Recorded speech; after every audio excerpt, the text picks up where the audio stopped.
All right, folks, it's another edition of the online dinner party. Just finished coming back from checking out my friend Brian, who was doing his LinkedIn Live and all of that. So we were having a good conversation about a number of things, including my friend Van Dorn Hennet, who just sent me a transcript from one of the interviews that I did with him. So that was a great conversation, but we were talking about a lot of important issues like autism and a number of other things as well. And I know when I stepped outside earlier, it was looking like it was a little bit on the cloudy side, and I think they were even talking about some rain here in the triangle eventually, but we'll see whether that happens or it does not happen. But definitely some great things are going on in our world as more and more people are getting vaccinated, and definitely we're seeing more and more people traveling around the world and coming out of their shells.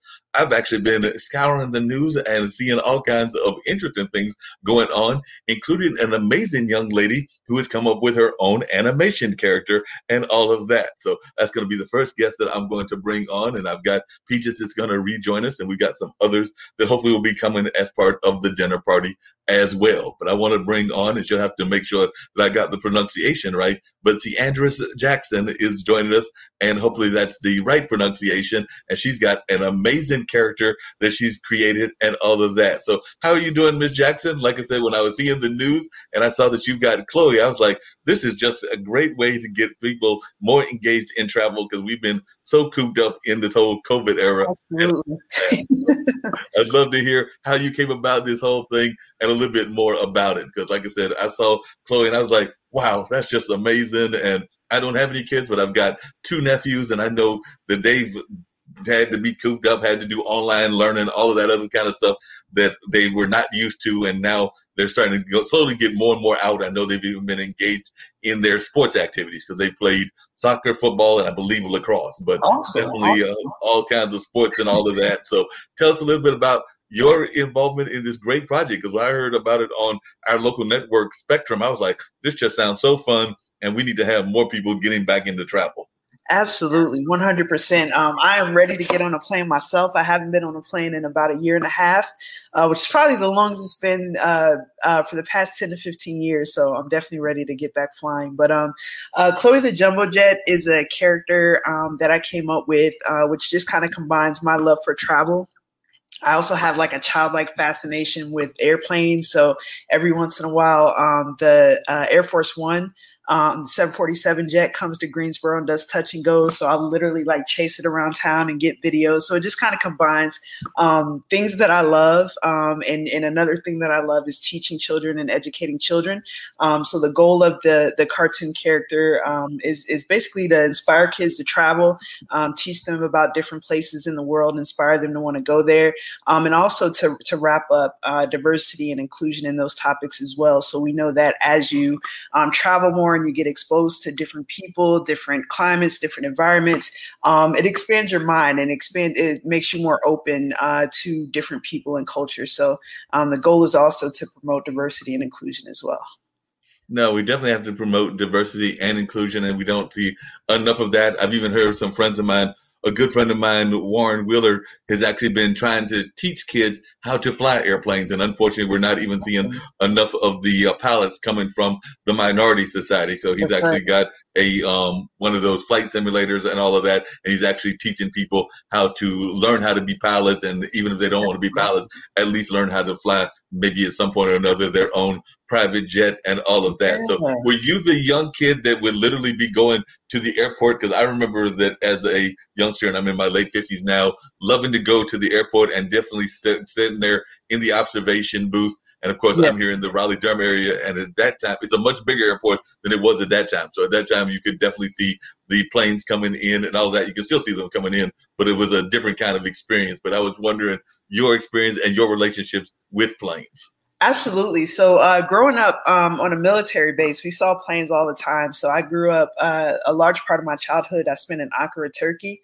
And literally there were F-15s taking off all the time. So we got to see those just as a regular daily occurrence.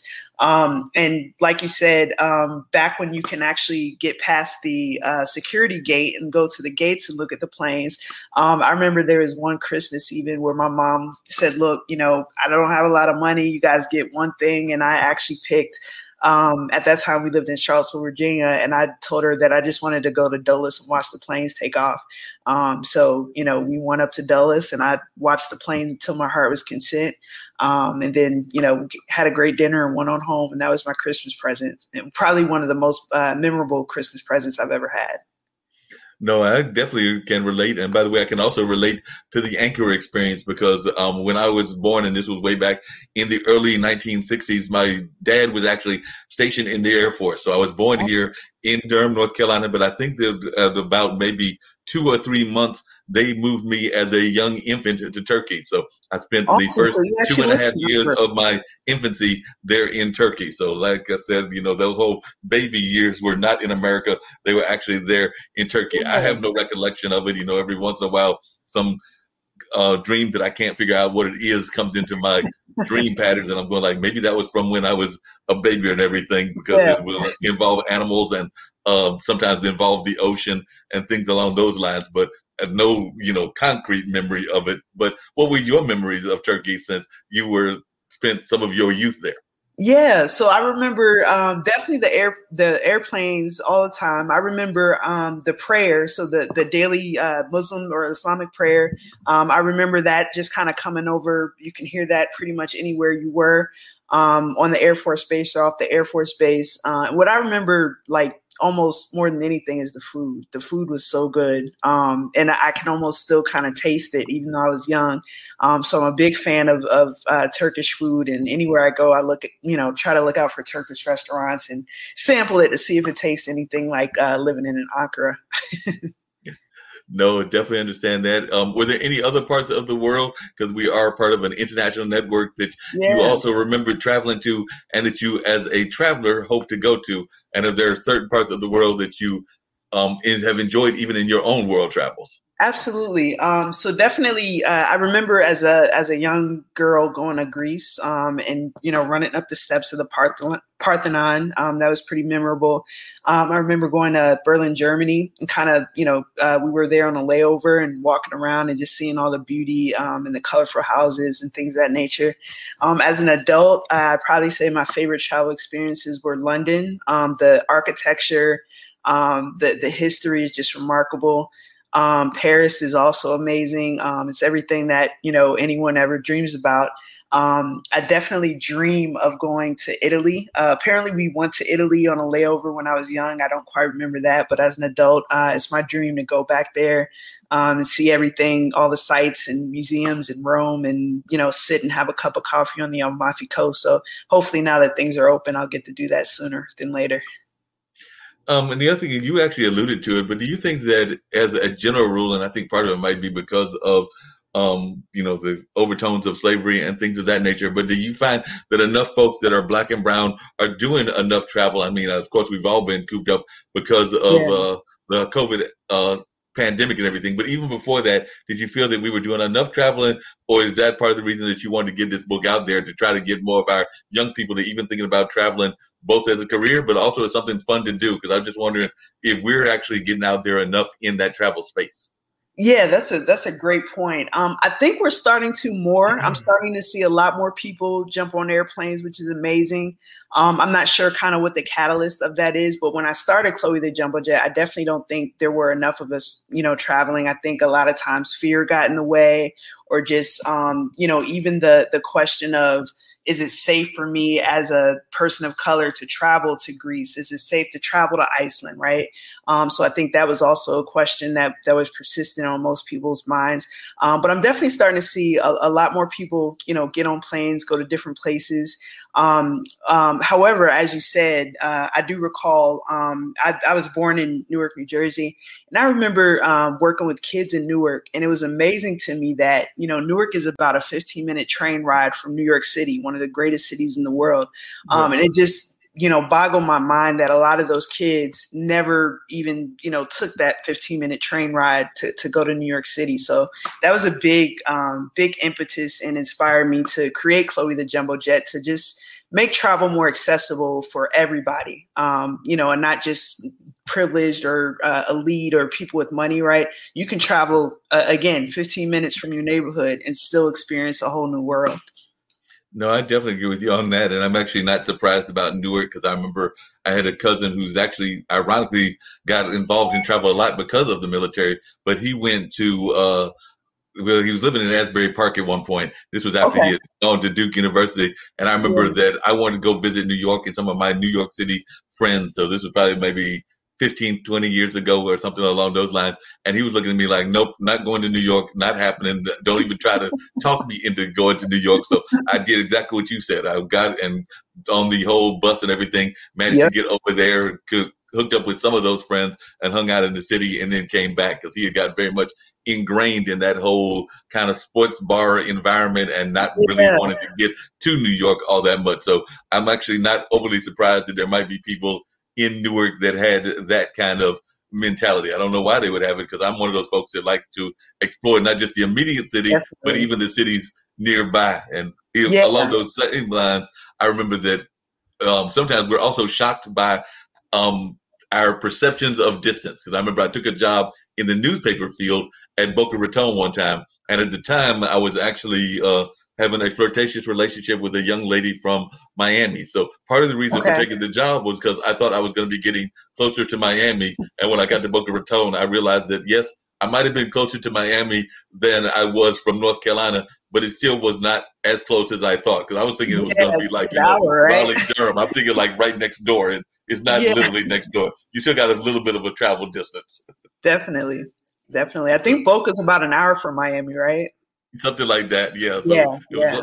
it was a little bit it was a little ways away. So that absolutely went nowhere, but it did kind of like show me about perceptions of distance and all of that. Have you ever done the cruise? Because I had never. I know you're a big person about the airplanes, and definitely Chloe is a jumbo jet and everything. Yeah. But I was wondering, have you ever done the boat kind of aspect of travel as well? Because I did my first cruise. I want to say it was maybe 2.5, 3 years ago, and Okay. that was one that I had always wanted to go on. And I went on it with a buddy of mine, and we definitely had a good time, even though I wish that I had seen more of the actual cities that we stopped in and not so much the tourism spots. Sure, sure. Yeah. So I did my first cruise about that long ago as well. It was about maybe 2.5, 3 years ago. Went on a cruise for Thanksgiving, and I will definitely go again. I had always kind of shied away from it because, like you said, I like to get out in the city, walk around, and really be able to see the sights. And sometimes you don't get enough time to do that on a cruise. But a cruise is still a fantastic way to travel. The entertainment on the ships, the fact that you can, go eat as much as you want. The water, being on the water is always beautiful. So I would definitely do that again. Yep, definitely. Like I said, that was something new to me, and I did enjoy the food. It was some amazing food there, and you're right, the entertainment was great. I think there was one person that was doing like a full band, and they had like that whole kind of Motown kind of sound that was there and everything. And then there was another like the dueling piano types, and I think there might have Yeah, even been a magician that I saw on that cruise as well. So there was all kinds of varieties of entertainment, even like a whole show, like the kind of Vegas style shows and all of yeah, that. So I yeah. remember seeing that and definitely enjoying some of those kinds of entertainment. Do you have a copy of Chloe with you? And also, I was going to ask you because I Mm, understand because I know folks would be interested in seeing that. So let's see that book again so folks can see what absolutely. Chloe looks like.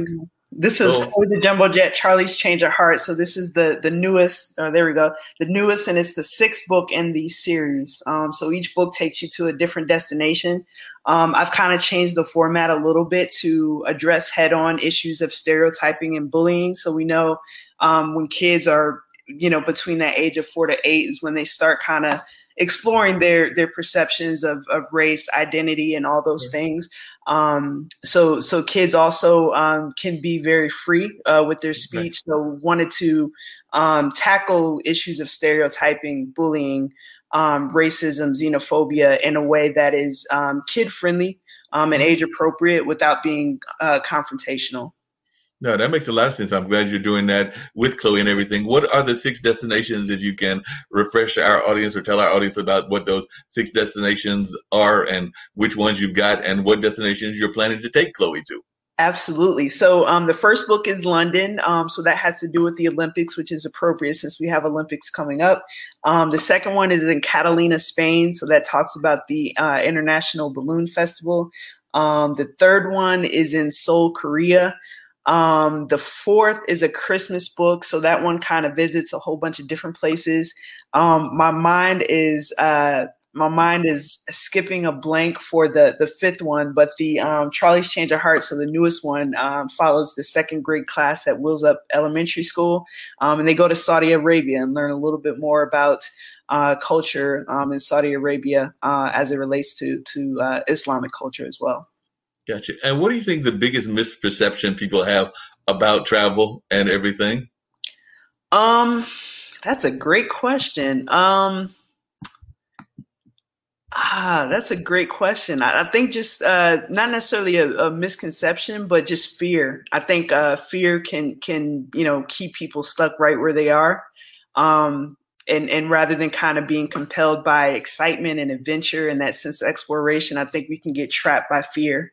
So I think that's kind of the biggest misconception, is that there's something to be afraid of on the other side of that plane ride. Yeah, we know that there's definitely not that much to be afraid of and everything. Now, do all of the books deal with issues like you mentioned, or is it the latter ones that deal with like bullying and xenophobia and some of the race things? And was it because of George Floyd and the Asian hate that we've been seeing that got you to go in that direction, or was it from the beginning that you were already planning to go there? Great question. So it was also always meant to be a tool to explore diversity. But yes, the George Floyd and a lot of the stuff that we have been experiencing leaves kids with a big question mark, right? So I wanted to make Chloe a tool that allows not only parents, but educators the ability to be able to have those conversations with kids who are curious and who may see things on the headlines and not necessarily know how to process those things or how to approach them. So definitely that had an impact in making me take those issues on in a more direct manner. Yeah, and definitely I can see that and everything. And we know that that's been impacting a lot of things that we've been going through. Now, understand from watching the news reporting that you were part of and everything, that it's not just going to be an animation series or a cartoon as it is now. That you've been looking at even having some designs. I think that in one of the news reports I saw, you had like a whole jumbo jet contraption. That's the best way I can describe it. It's a contraption. So yeah, I've got the costume. So I do book readings. I've been doing them virtually, but actually this Saturday I'll have my first one back in person here downtown in Greensboro. So I'll be doing those the whole month of June. I also have an app. So that the app was just released in May, and the goal of the app is to allow children, families with children, to be able to find kid-friendly activities. So I don't have kids either, but I've had the pleasure of traveling with my godsons when they were younger, and trying to find stuff for kids to do and keep them entertained and bored can sometimes be a challenge. So the app basically just pulls all of the kid-friendly attractions in one destination so that you can, look and figure out what you want to do with the kids and go there and know all the information, how much it's going to cost you, how to get there, what the hours are, right there at your fingertips. Yeah, because that's one of the things that I think that sometimes even parents don't do a great job of, is that they'll figure out that they want to go on this trip or that trip, but they won't realize that they need to find something for the kids to be engaged in while they're going to the adult activities and all of that. Because I sometimes feel that as parents and even as guardians, we don't always do a great job of figuring out that, you might want to go to the and some of these are kid friendly, like definitely the Coliseum. I think everybody should see that, and the Great Pyramids, but some of them are definitely more adult oriented. So you may not necessarily want to be taking them to the bars, and you can't even take them to the bars. So you need to find kid activities for them to go to during those times and everything. But I don't know that we do a great job, like I said, as both parents and guardians, of doing that. So I was wondering your thoughts on that. Yeah, I totally agree. Again, and just traveling with my godsons, I remember saying like, okay, we want to go to California, or we want to go to Disney, and we get there and the kids are like, I'm bored immediately. Right.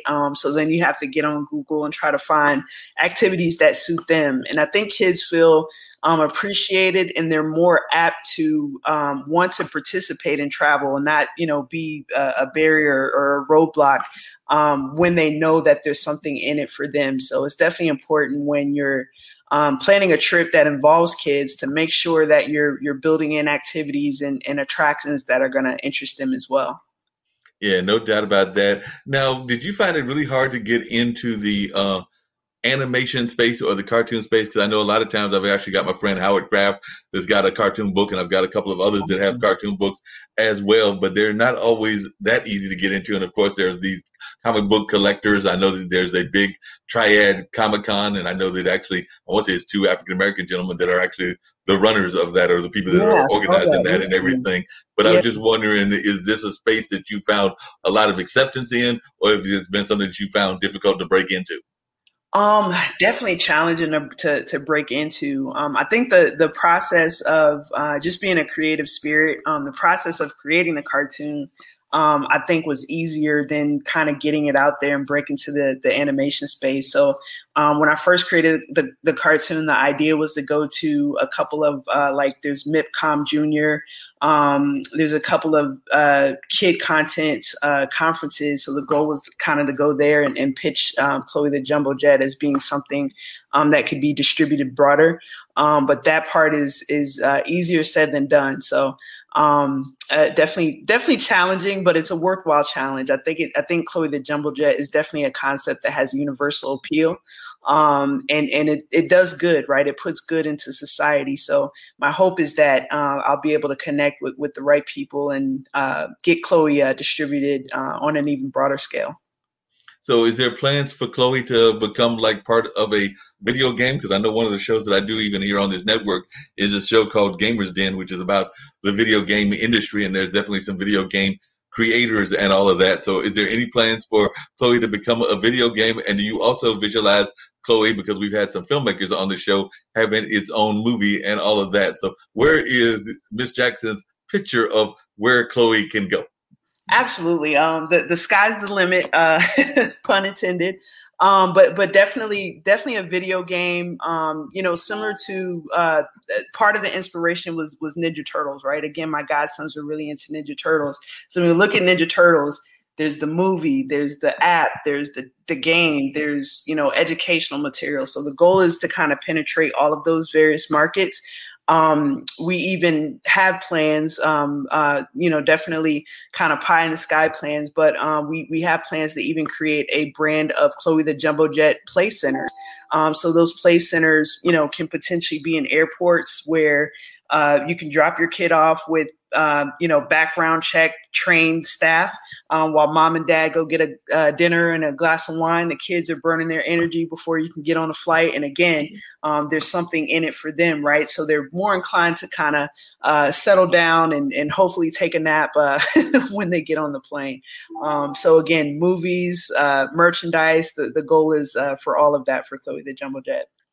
Now, you know that you're probably going to make some people mad, because I know that one of the big complaints about airline travel and just airlines in general and all of that is that some folks love the airlines, they love going on trips, but then they always see that disruptive kid that is definitely causing all kinds of trouble and all of that. So you do know that you're probably going to have some parents that are going to be going like, it's all Miss Jackson's fault because she encouraged these kids to come here and get all this play and all of that. So what is your advice for folks when they see those disruptive kids, since it's going to be you that's going to be getting them to come onto the plane? So we do know that sometimes kids can be disruptive, particularly in a confined space. So what advice would you give to folks when they're dealing with these disruptive kids that are going to be joining the plane because of Chloe the Jumbo Jet?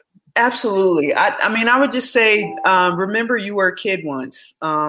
It's real easy to kind of get in our own space and, say we're trying to watch this movie or we're trying to listen to this podcast. But I think if we all remembered we were kids once, we were probably rambunctious and, did some of the things that the kids on the plane sometimes do.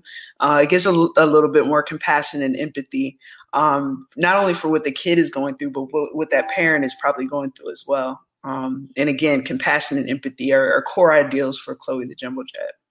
Gotcha. Definitely.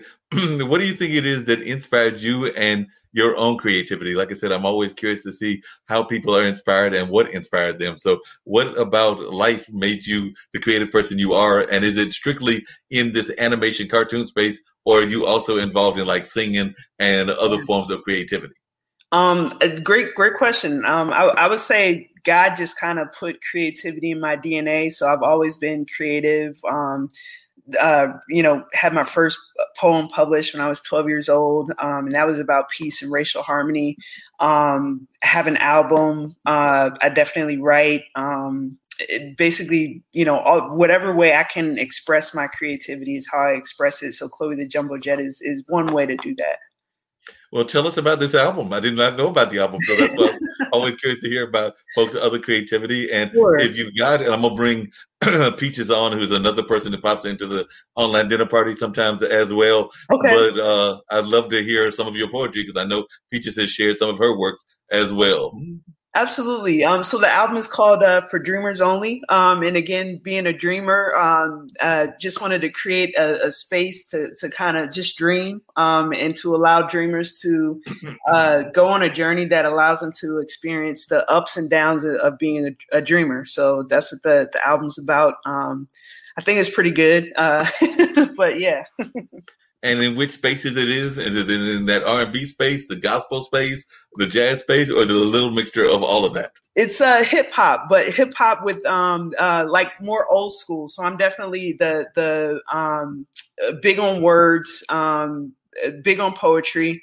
So it's more of the old school kind of hip hop with feeling and with meaning and message.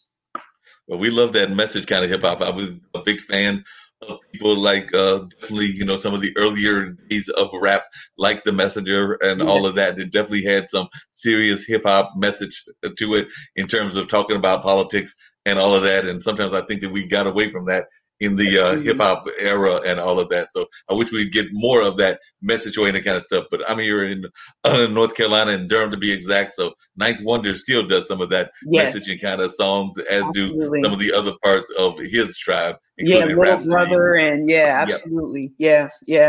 I'm impressed with North Carolina hip hop. J. Cole's another one. I think they always come with again that soulful feeling and good lyrics and a good message. Yeah, definitely, and that's what we need more of. I would agree with you on that. The whole concept of Chloe, like I said, I was going to bring Peaches in as well, but the whole concept of the Chloe, where did the name come from? Because, like I said, I don't think that would be the name that I would come up for a jet. Because, like I said, most people would probably be trying to think of J names for jets or things that would have a rhyme. So I don't know where Chloe came from. So how did you come up with the name of Chloe for the title of the jet? So that's funny. There's actually a really, really funny story that goes with that. So my mom is in real estate, and at the time, she lives near the Atlanta airport. So I was living in Atlanta as well. And I remember just kind of riding around with her, scouting properties, and we saw the Korean Airlines jet, which is, that teal blue. It was going up in the sky, but it was, we're used to seeing planes take off all the time, but this jet was just so big and so pronounced that we just kind of watched it, and it was going really slow. So we just kind of watched it. And then the next day we were driving again in that same area, and we saw that same plane take off again. And for whatever reason, she was like, "Hey, there's your plane." And I go, "Chloe." And she goes, "Did you just name the jet Chloe?" And, we just kind of chuckled about that. So for the next couple years, we both traveled for work. We would see the plane and say, "Hey, I saw Chloe today." And then one day I was just like, you know what? That sounds like a cartoon. And off it went.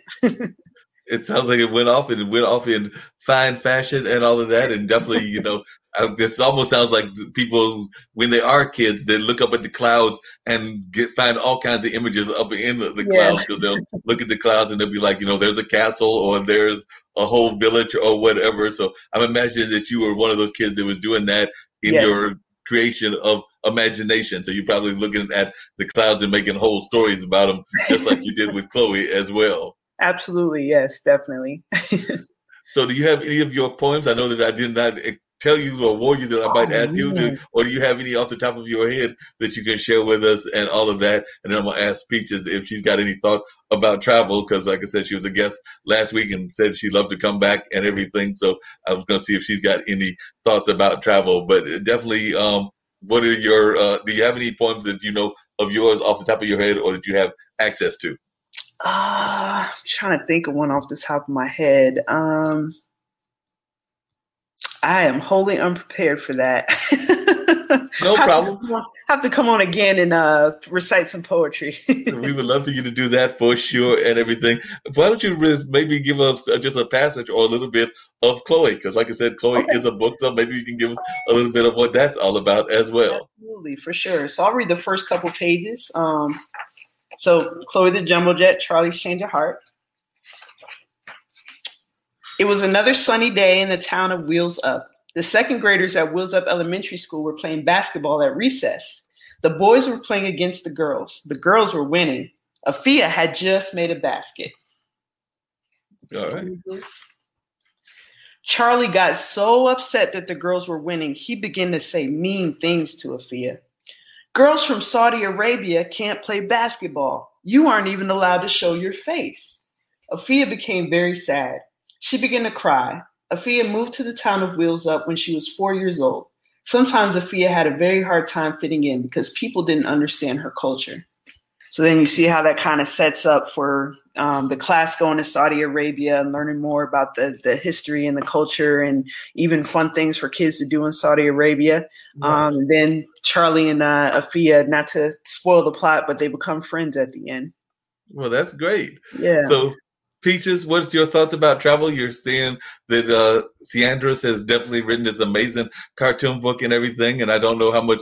Well, that's right. You're in the military, so you've definitely done some travel as well. So definitely share a little bit about your own travel background and about how that might have impacted your creativity. Well, I can say I haven't traveled as much as this young lady has, but certainly in the past I did some traveling. I think traveling at this point would be a good idea for people because we are coming into a post-COVID era, and a lot of people have been cramped up and cooped up and frustrated and isolated. Depression is a big part. People couldn't reach out to family members, couldn't even touch people they love. So certainly, I think a lot of people are going to have that release of getting out to travel. So I'm all for it because I have grandkids I haven't seen in a while, and I certainly would like to kind of get out and breathe new air, not the air that's just in your home or the air in the grocery store that you've been going to, trying to scramble around to get food and get back home, but another air. That's right. If that makes sense. But yes, travel is a good thing. I think a lot of people are already planning.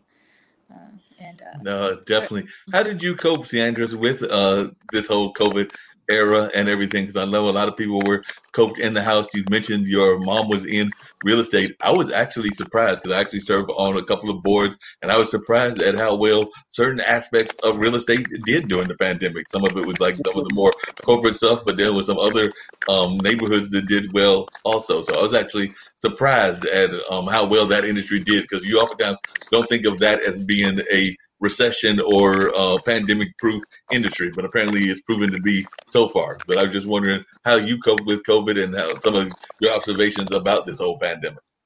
Sure.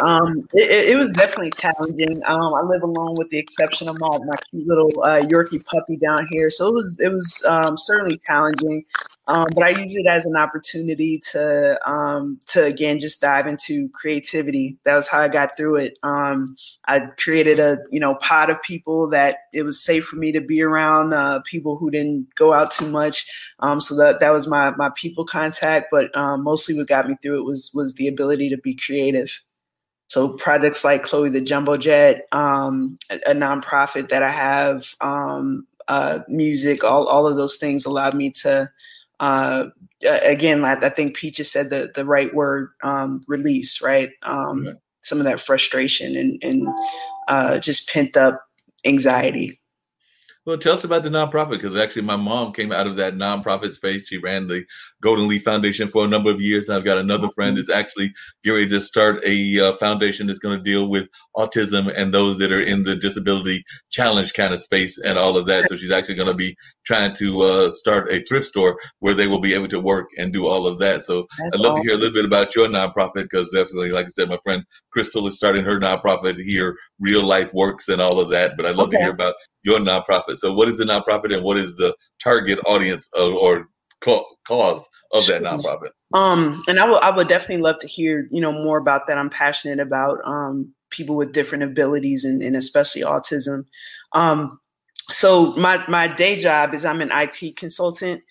The Be Great Foundation is an organization that I started to be able to get more minorities into STEM careers and businesses.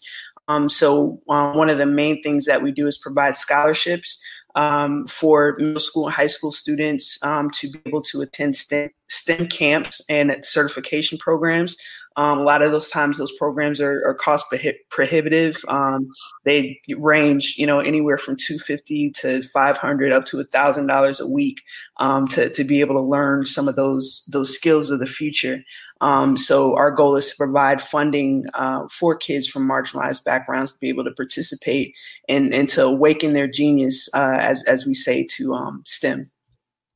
And that's actually something that I know a lot of people have been working with, because there was actually a young lady that was on one of our shows sometime back, Stephanie Espy, that has a program called GEMS, and she's been doing a lot of work about trying to get more minorities, and particularly women minorities, into those kind of fields around IT and around engineering and a number of other things. So what was your own experience like working in that space? Because I do agree, and actually one of our co-founders, Kim Calhoun, comes out of that engineering space, and she oftentimes talks about the not having enough, particularly women, but because she's a white woman, but also minority women in that space. So I was just wondering your thoughts about how we're doing and what you would like to see happen to improve that.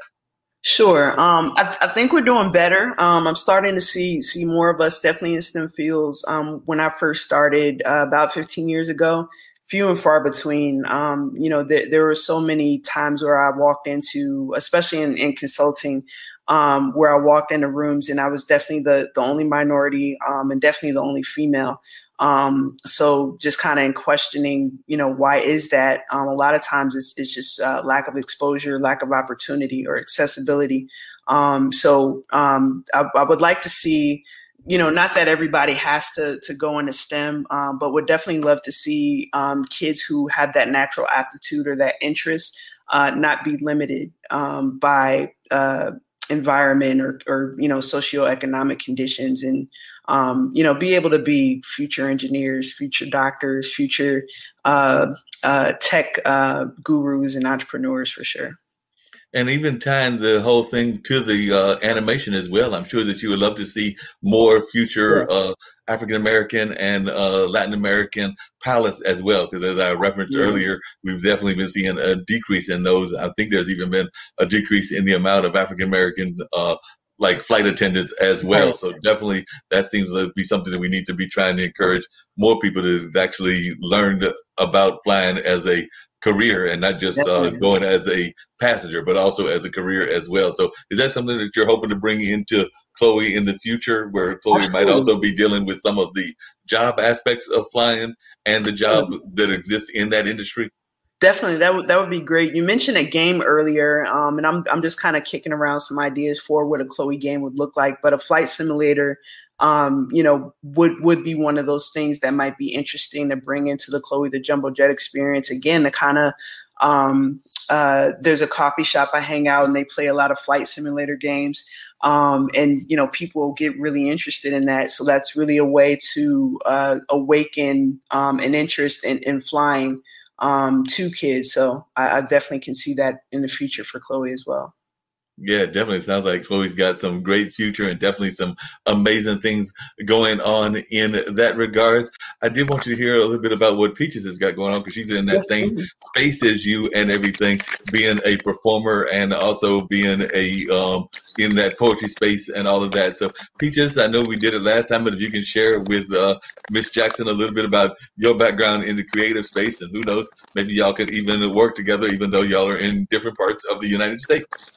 Definitely. Well, I was just thinking I would like to connect with you if you're interested. You're like, we're on a journey. I am first and foremost, congratulations. I should have said that. I was going to say that when we introduced on your book, because I think it's fascinating and great for the kids. And I can see all the visionaries areas that you discussed about taking it the app and everything you talked about. So congratulations on that.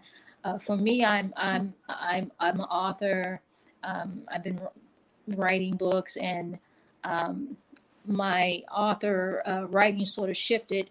My first book is now a trilogy called Jenna Parker, The Final Resolution, now includes all 3 books. But also, I've just recently completed another book. It's on a spiritual level because God has really, is moving me. I can feel even in this podcast that I'm talking in a podcast. I never thought I would be doing that. So I know God is moving things, and that's just the way God works.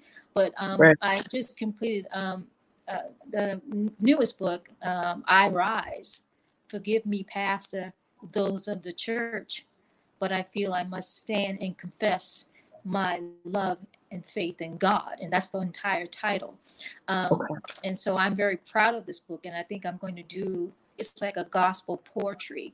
I think I'm going to do another edition and another edition. I'm also a singer. I'm also trying to get into songwriting, syncing my music. I don't know, maybe an app myself. I'm thinking, but I would add to the I Rise new book that I'm also thinking about turning it into a play. So taking the poetry wording of the book and turning it into a actual play, and maybe taking this from one theater, and who knows where that can go. So I'm on that journey that you're on, and I'm trying to just expand myself. And I'm appreciative to Mark being on your show and to talk about it. Yeah, definitely. And that's what it's all about, is doing positive work and us encouraging each other and all of that.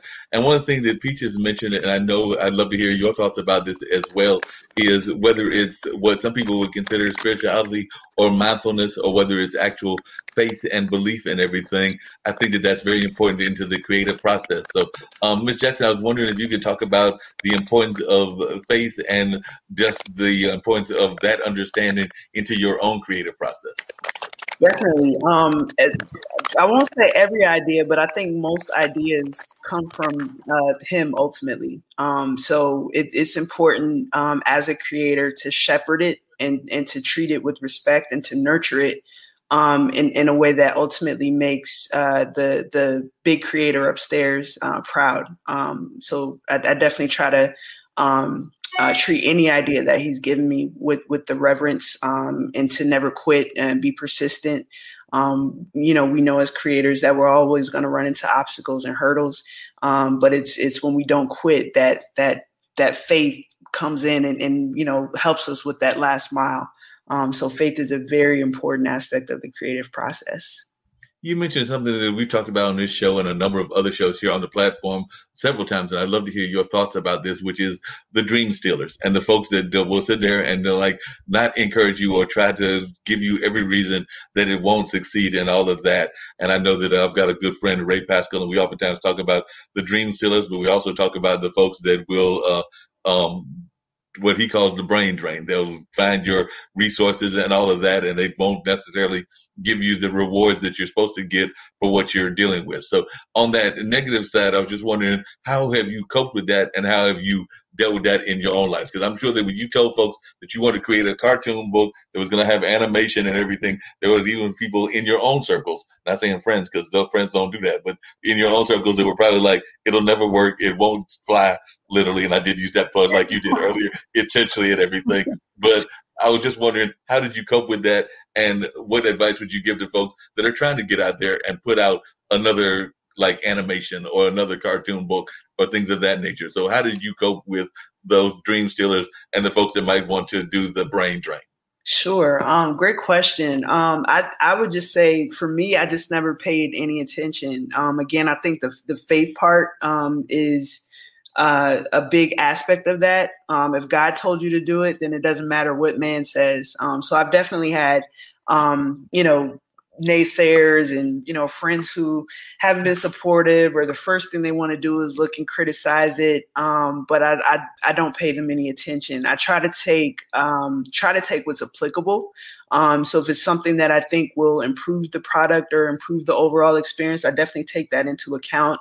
But the whole, if it doesn't apply, let it fly. Again, Method uses fly there. Yeah, I think you just have to do that. So to people who have a dream, again, don't let go of that dream. The people who don't quit on their dream are the people who see their dreams fulfilled. And just know that if God gave it to you, he will see you through. So again, that faith, that spirituality is super important. What about yourself, Peaches? How do you deal with those naysayers and those folks that might be trying to tell you that you can't make it, that you can't succeed?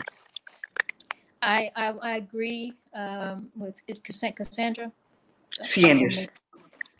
Say it again. Ciandris. Okay, I agree with you.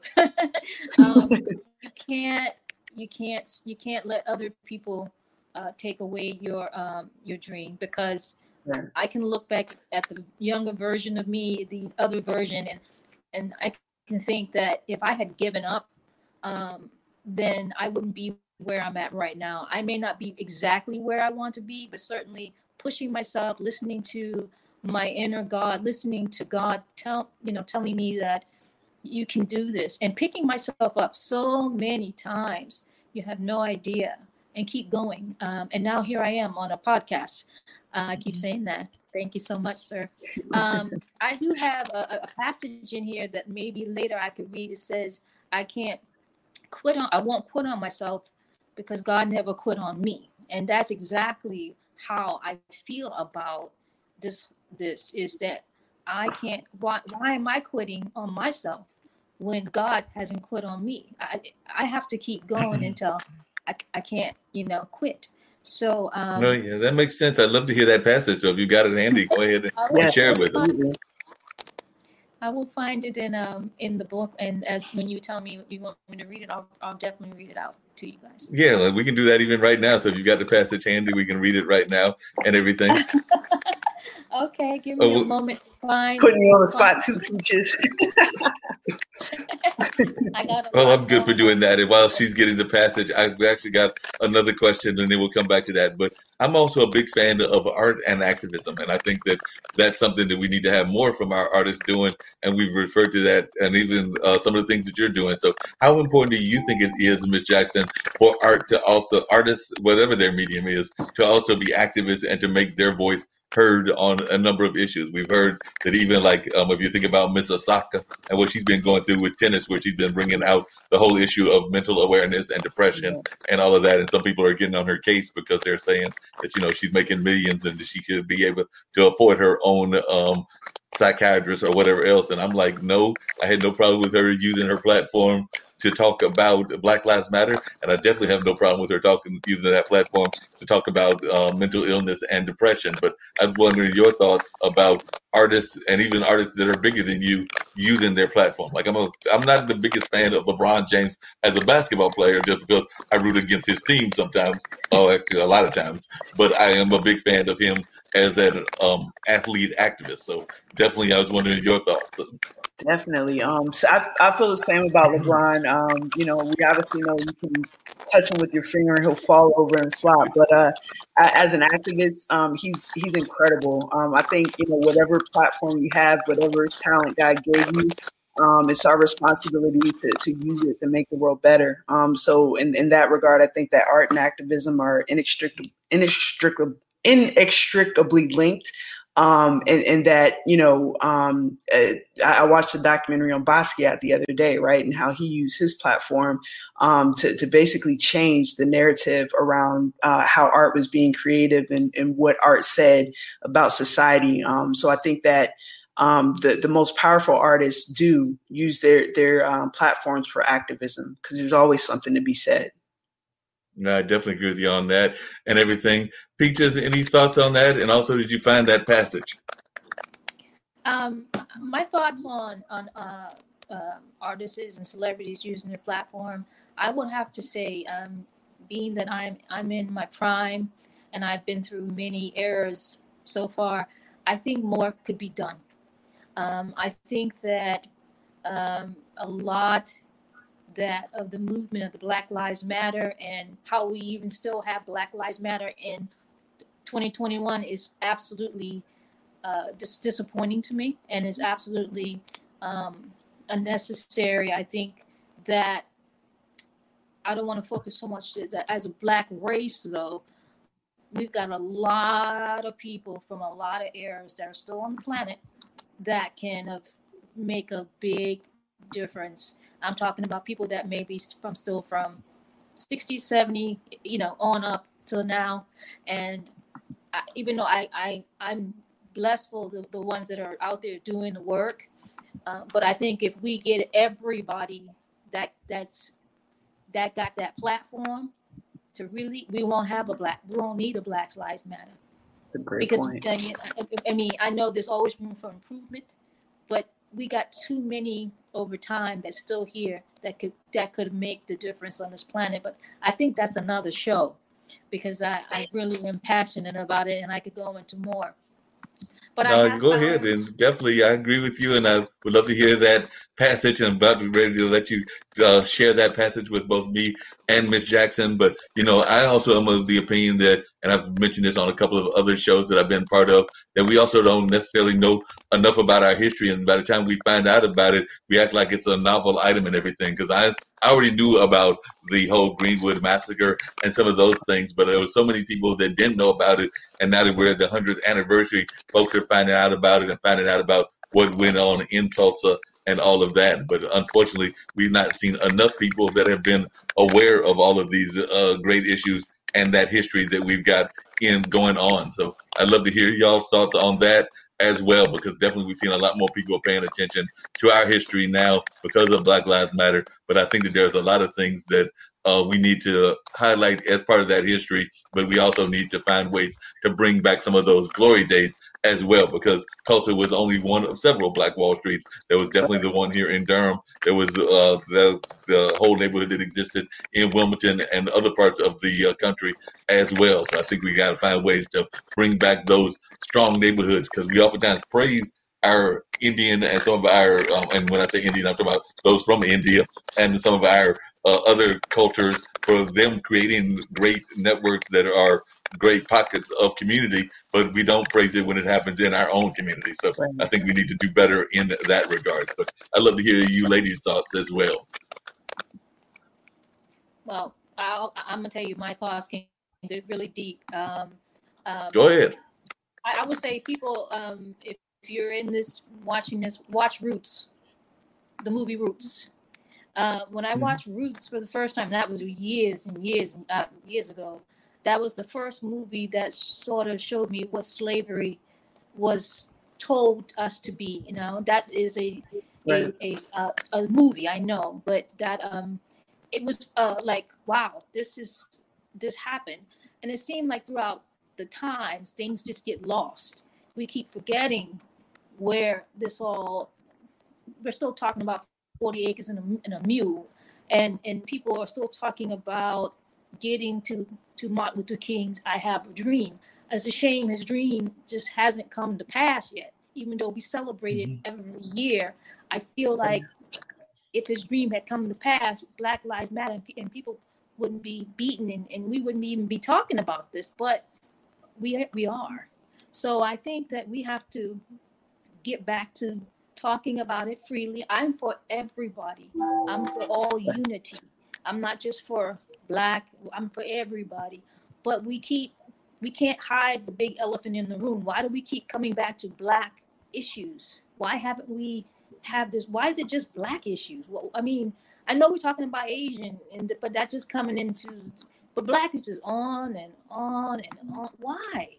We have to address it, talk about it, work together as a race, and those who I mentioned earlier that are still on the planet that have that influence from different areas, not just LeBron or Kanye West or P. Diddy, or I'm talking about before that, if they're still on the planet, we need to come together, and not just celebrities. Bring in people like me, bring in people from different, we don't all have to hear from celebrities. We all join together to have a voice.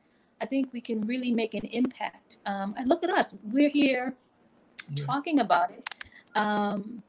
I think I would love to talk more about it. I don't want to take up all the show time because this is a No, subject you're doing perfectly fine, and I could definitely I really appreciate go it on and and on and on. everything. I definitely appreciate it, and I Have some appreciate people your mad passion if I as go well. further. But and then I also go into the part about I'm a veteran, and the homeless veteran is when y'all were talking about charities. That's something I want to do, is do a veterans charity. But I think everything ties into everything. There's a lot of homeless African American veterans. There's a lot of disparities in all races. But if we Right. don't address the issue of the elephant in the room that keeps squeezing us in and never getting addressed, we're never going to come to some kind of consensus. So I just say we got to talk more about it. We got to be real about it. We got to address it. We got to make everybody accountable, including myself. And we got to just, bring it more back into light. We can't have people. I saw an article on the Black Lives Matter movement leader. I don't know his name, but he was out in Minnesota saying he just gave up because he saw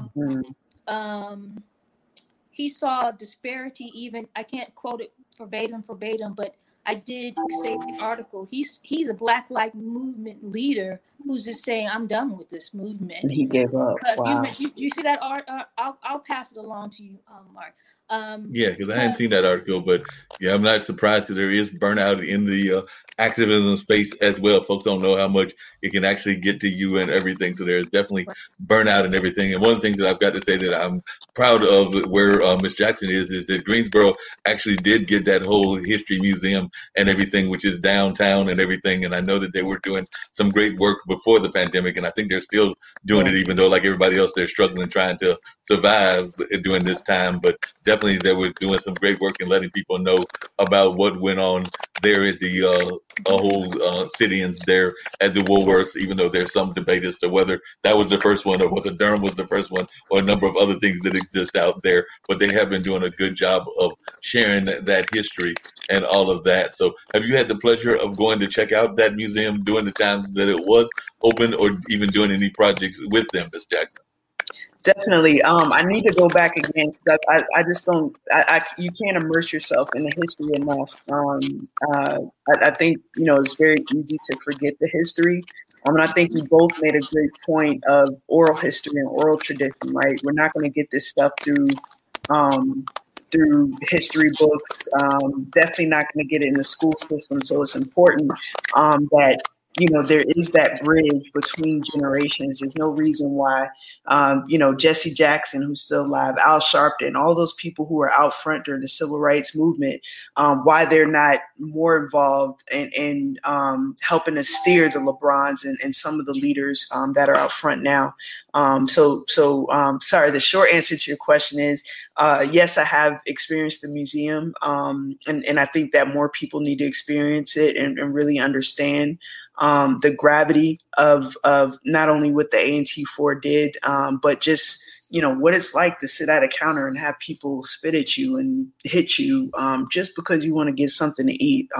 I think that the gravity of what actually existed in the civil rights and Jim Crow is starting to be lost. So it's important to continue to talk about it, as Ms. Peaches said, and continue to share stories and share history.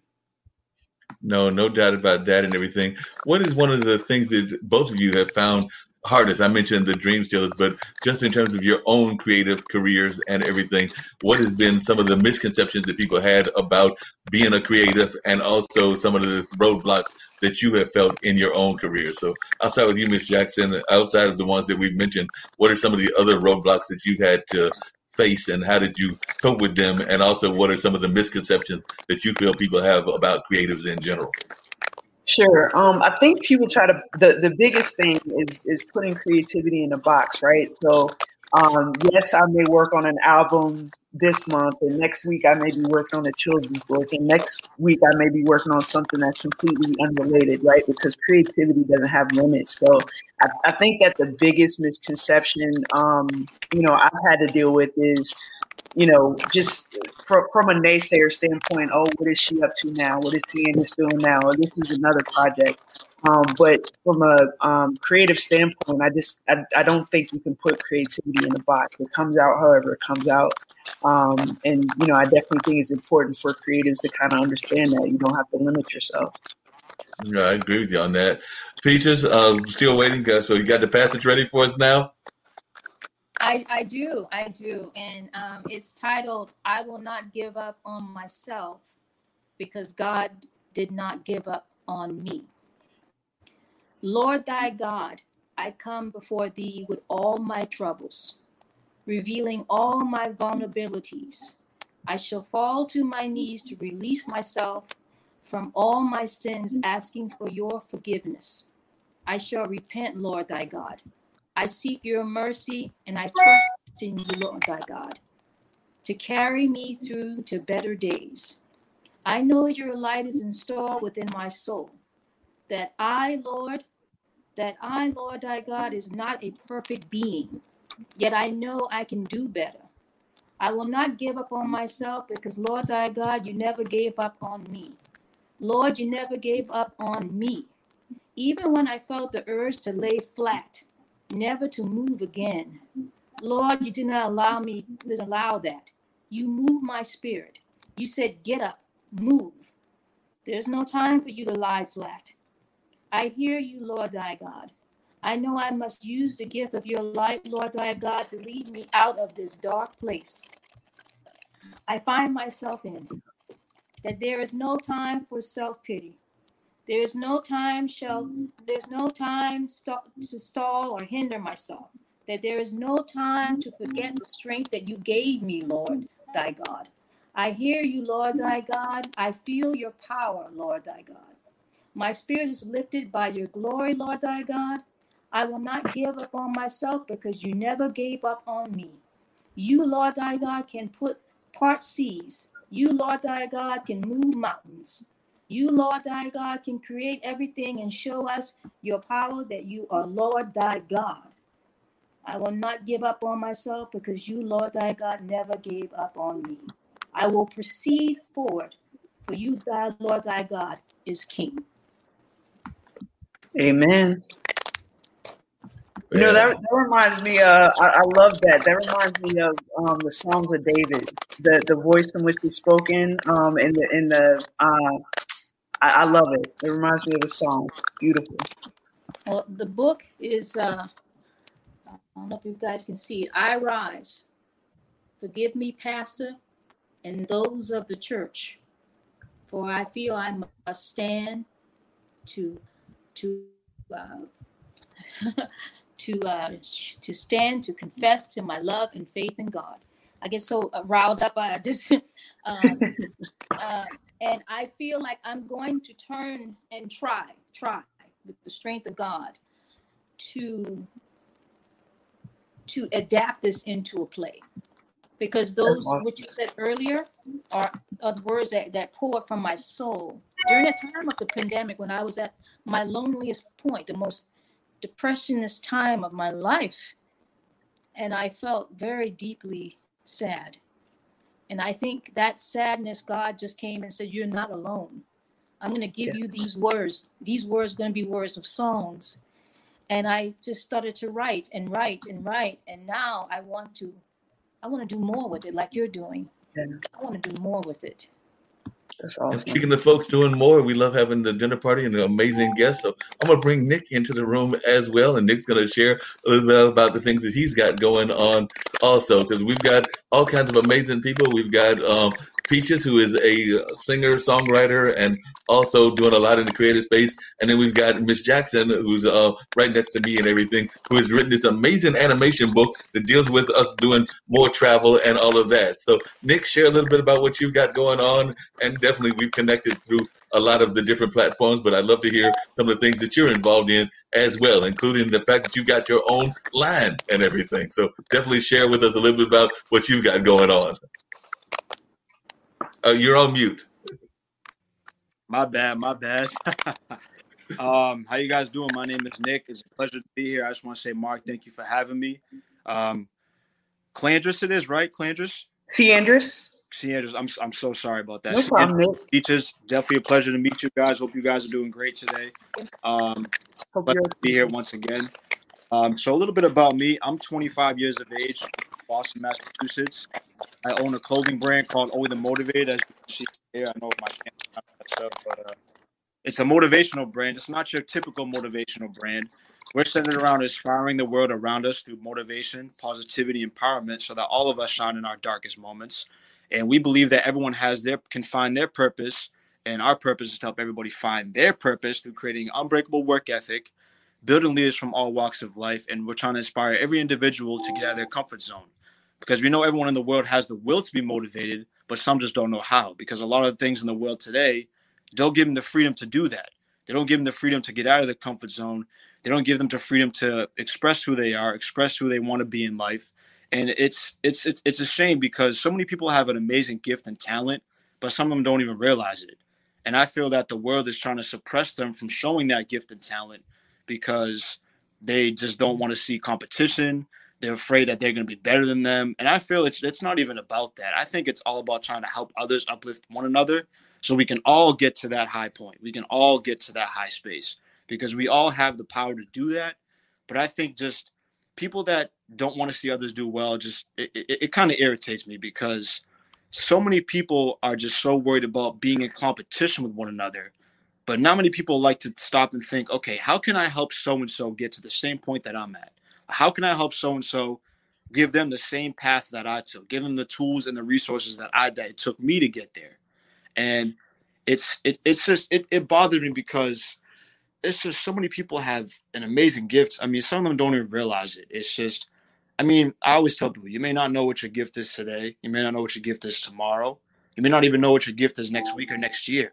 But when you do find out what your gift is, I feel that when it comes in front of you, you have to embrace it. You can't run from it because when you run from it, that's that one sign. You get one sign in life. God gives you one sign. And when you get that one sign, it's either you're going to embrace it, take on the challenge and embrace that change when it happens, or you're going to either run from it and you'll never get that chance again. And so many people live their life with regret because they think, damn, I had the opportunities in front of me, but I didn't act on it because of that one chance that I had. So my purpose in this life, I've realized, is I just want to motivate everybody to be their best self. I just like to work hard at everything I do. I like to give off an aura where everybody can work hard just based off the aura that I give off. And I'm just not a selfish person by any stretch of the imagination. I just love helping people. And if I can give someone the tools and assets that help me get to where I am, that's what I want to do. So that's a little bit about me. No, I appreciate it, Nick, and I agree. I was actually, I'm always thinking about ideas of cross-promoting and cross-marketing, and I was thinking that Miss Jackson needs to have Chloe wearing one of your shirts and everything because she's got her whole airline animation thing and everything. So I think that Chloe, the airline animation book, needs to be wearing the motivation T-shirt so there could be some cross-marketing going on here as well, because I'm thinking cross-marketing could be an amazing thing because I am a big fan of cross-marketing. So I have to find a way that the two of you can connect because she's got her whole animation series. So I know that you did it earlier on and everything, but since Nick just joined us, it'll share a little bit about your animation series so that Nick can catch up and everything. Sure, absolutely. So Nick, I have Chloe the Jumbo Jet here. So it's a cartoon character that teaches kids, inspires kids to travel. And while they're traveling, they learn about diversity in different cultures all around the world. So the goal is to kind of raise the level of compassion and empathy that we have by allowing kids to understand other people's stories through travel. Wow, that's amazing. Honestly, I've always wanted to write my own book, but I never knew where to start. So just you saying that kind of just made me think, all right, I've been putting this on the back burner for so long. So you actually just gave me a thought and idea. So I definitely appreciate it. I'll help you through it. I never knew how to do it. And like, I don't have I don't know many people who wrote books because not many people aren't really in that field. So I think just hearing you say that is like, it kind of gives me like an open imagination. Like, damn, I need to start writing my own book. Absolutely. As a matter of fact, you got two authors because Peaches has also written not just one book, but 2 or 3 books. So you got 2 folks that can tell you about the whole book writing process. So Peaches, share with Nick a little bit about the book writing process because you are also an author as well. I also did a writing workshop, and I started that in 2014, but I hadn't started back up. So, but the process is first finding out, what do you want to write about? What is your passion? Where do you what do you want to write about? That's basically it. From there, you start structuring your book. You start laying out your book, and then of course, there's the technical parts that I don't want go into, but the most important part is writing about something that you're passionate about, and that will drive your inspiration to move you forward. Even if you're not writing in the right format, that's not really the important part. The important part is laying it down on paper in any way, or write or handwriting, depending on which way you write. Once you lay your ideas down, you can always get someone that's like us to help you, someone that knows how to structure a book and know the ways of getting it published and all that to help you. But to me, writing wasn't about that. It was just like, I just wanted to get that creativity out of me.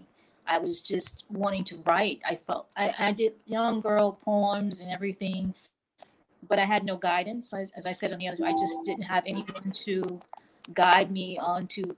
So it kind of skipped my life until now. But lay it down, let it out. And then from there, if you need help with other things, there's lots of experts out there. There's lots of help in getting it published and getting it going. But the first step is expression.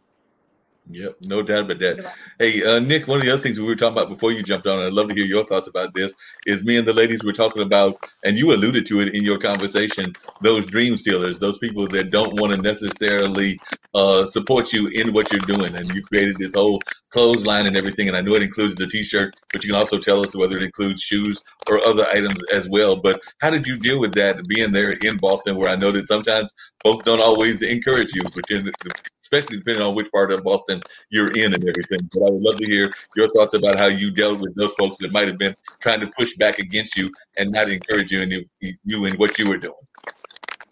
Honestly, that's a great question. There's one quote that I've made it life from here to now. If your circle doesn't inspire you, then you need to change scenery. I'm going to repeat that one more time. If your circle does not inspire you, you need a change of scenery. And that's one thing that I've always stuck by. If the people around me do not inspire me to go harder in my own life, then I need to change my circle. And there's no hard feelings on that. I don't care if I've known them for years, if they've been my best friend since birth. If they don't motivate me to get up every day and go harder, I cannot be around them because I feel like it's going to limit my growth. And I always look at it as any growth is good growth, no matter how small. Because if you're taking small steps and small strides every single day, you will get to the mountaintop. You may not get there tomorrow, next week, or next year, but you have to be patient. It's a process game. You have to be willing to take that leap of faith and just tell yourself, it's going to come. It may not come right away, but it will come. But if you believe in it and you stand behind what you believe in and that you're passionate about, I believe that no matter how much money you make in your life, you got to love what you do every day you wake up. And that's one thing I told myself is I just don't want to be around people that try to leech on me, drag the energy out of me just because they're not feeling good. They want to try to drag me down with them. I personally just told myself, Nick, if you see anybody like that, I don't care if they give off a good energy, but if they start to show any signs where they just want to leech off you, take the life out of you, and just don't give you any ambition to go harder in your life, I'm sorry, no hard feelings. I just cannot be around you. And I just really just stress that enough. And luckily, I have good friends around me that motivate me to go harder and that motivate me every single day to just see the beautiful things about life, not even just going hard in my own profession, but seeing the beautiful aspects that life has to offer. Because, yeah, we all want to work hard. We all want to make a nice paycheck. We all have ambitions and things that we want to do in our one life. But I feel like you have to love what you do and everything else just comes along with it. So that's kind of Nick. Yeah, Nick, along those same lines, what do you do when you hear folks, and I'm sure you get this, and maybe even Miss Jackson gets it to some degree, even though she's not in the same age range as, say, me and Peaches, but what do you say when folks are saying that you're too young to be successful? Because like I said, I've heard that from some of my young entrepreneurs where they are getting pushed back because folks are like, you haven't earned your time in the sun. I've even seen that And we were talking about political activism earlier, and I've seen that with some friends of mine critiques about AOC, because I've heard some people being like, well, she can't have those opinions or be a leader within the community because she's only 30. And I'm going like, well, she's also led a very active life and done a lot of things in there in the New York community. So I have no problem with her and all of that. But I know a good friend of mine actually was like, but she hasn't gone through the ranks yet. And I'm going like, well, no, she's created, like you were saying, Dick, she created her own ranks and all of that. But I was just wondering your thoughts when you hear people that are trying to push back against you because they're saying you're too young to be the entrepreneur that you are. I mean, I'm not going to lie to you, Mark. I've heard that a lot since I think by the time I hit 20, when I really started to try to figure out what I want to do, a lot of people just were chatting in my ear every single day. Nick, your passion doesn't make sense. How are you going to make an income out of it? And I'm like, just because you don't see the passion that doesn't mean that I don't. You know what I mean? Just because you're not living in my doesn't mean that it doesn't make sense. People always will knock down what doesn't make sense to them. And I always look at it like, if you love what you do, all the amount of money in the world will never add up to how much you just love what you do. Because if you wake up every day with a smile and you're not miserable and you just feel a good sense of joy when you wake up and go to work, it's not even called work to me.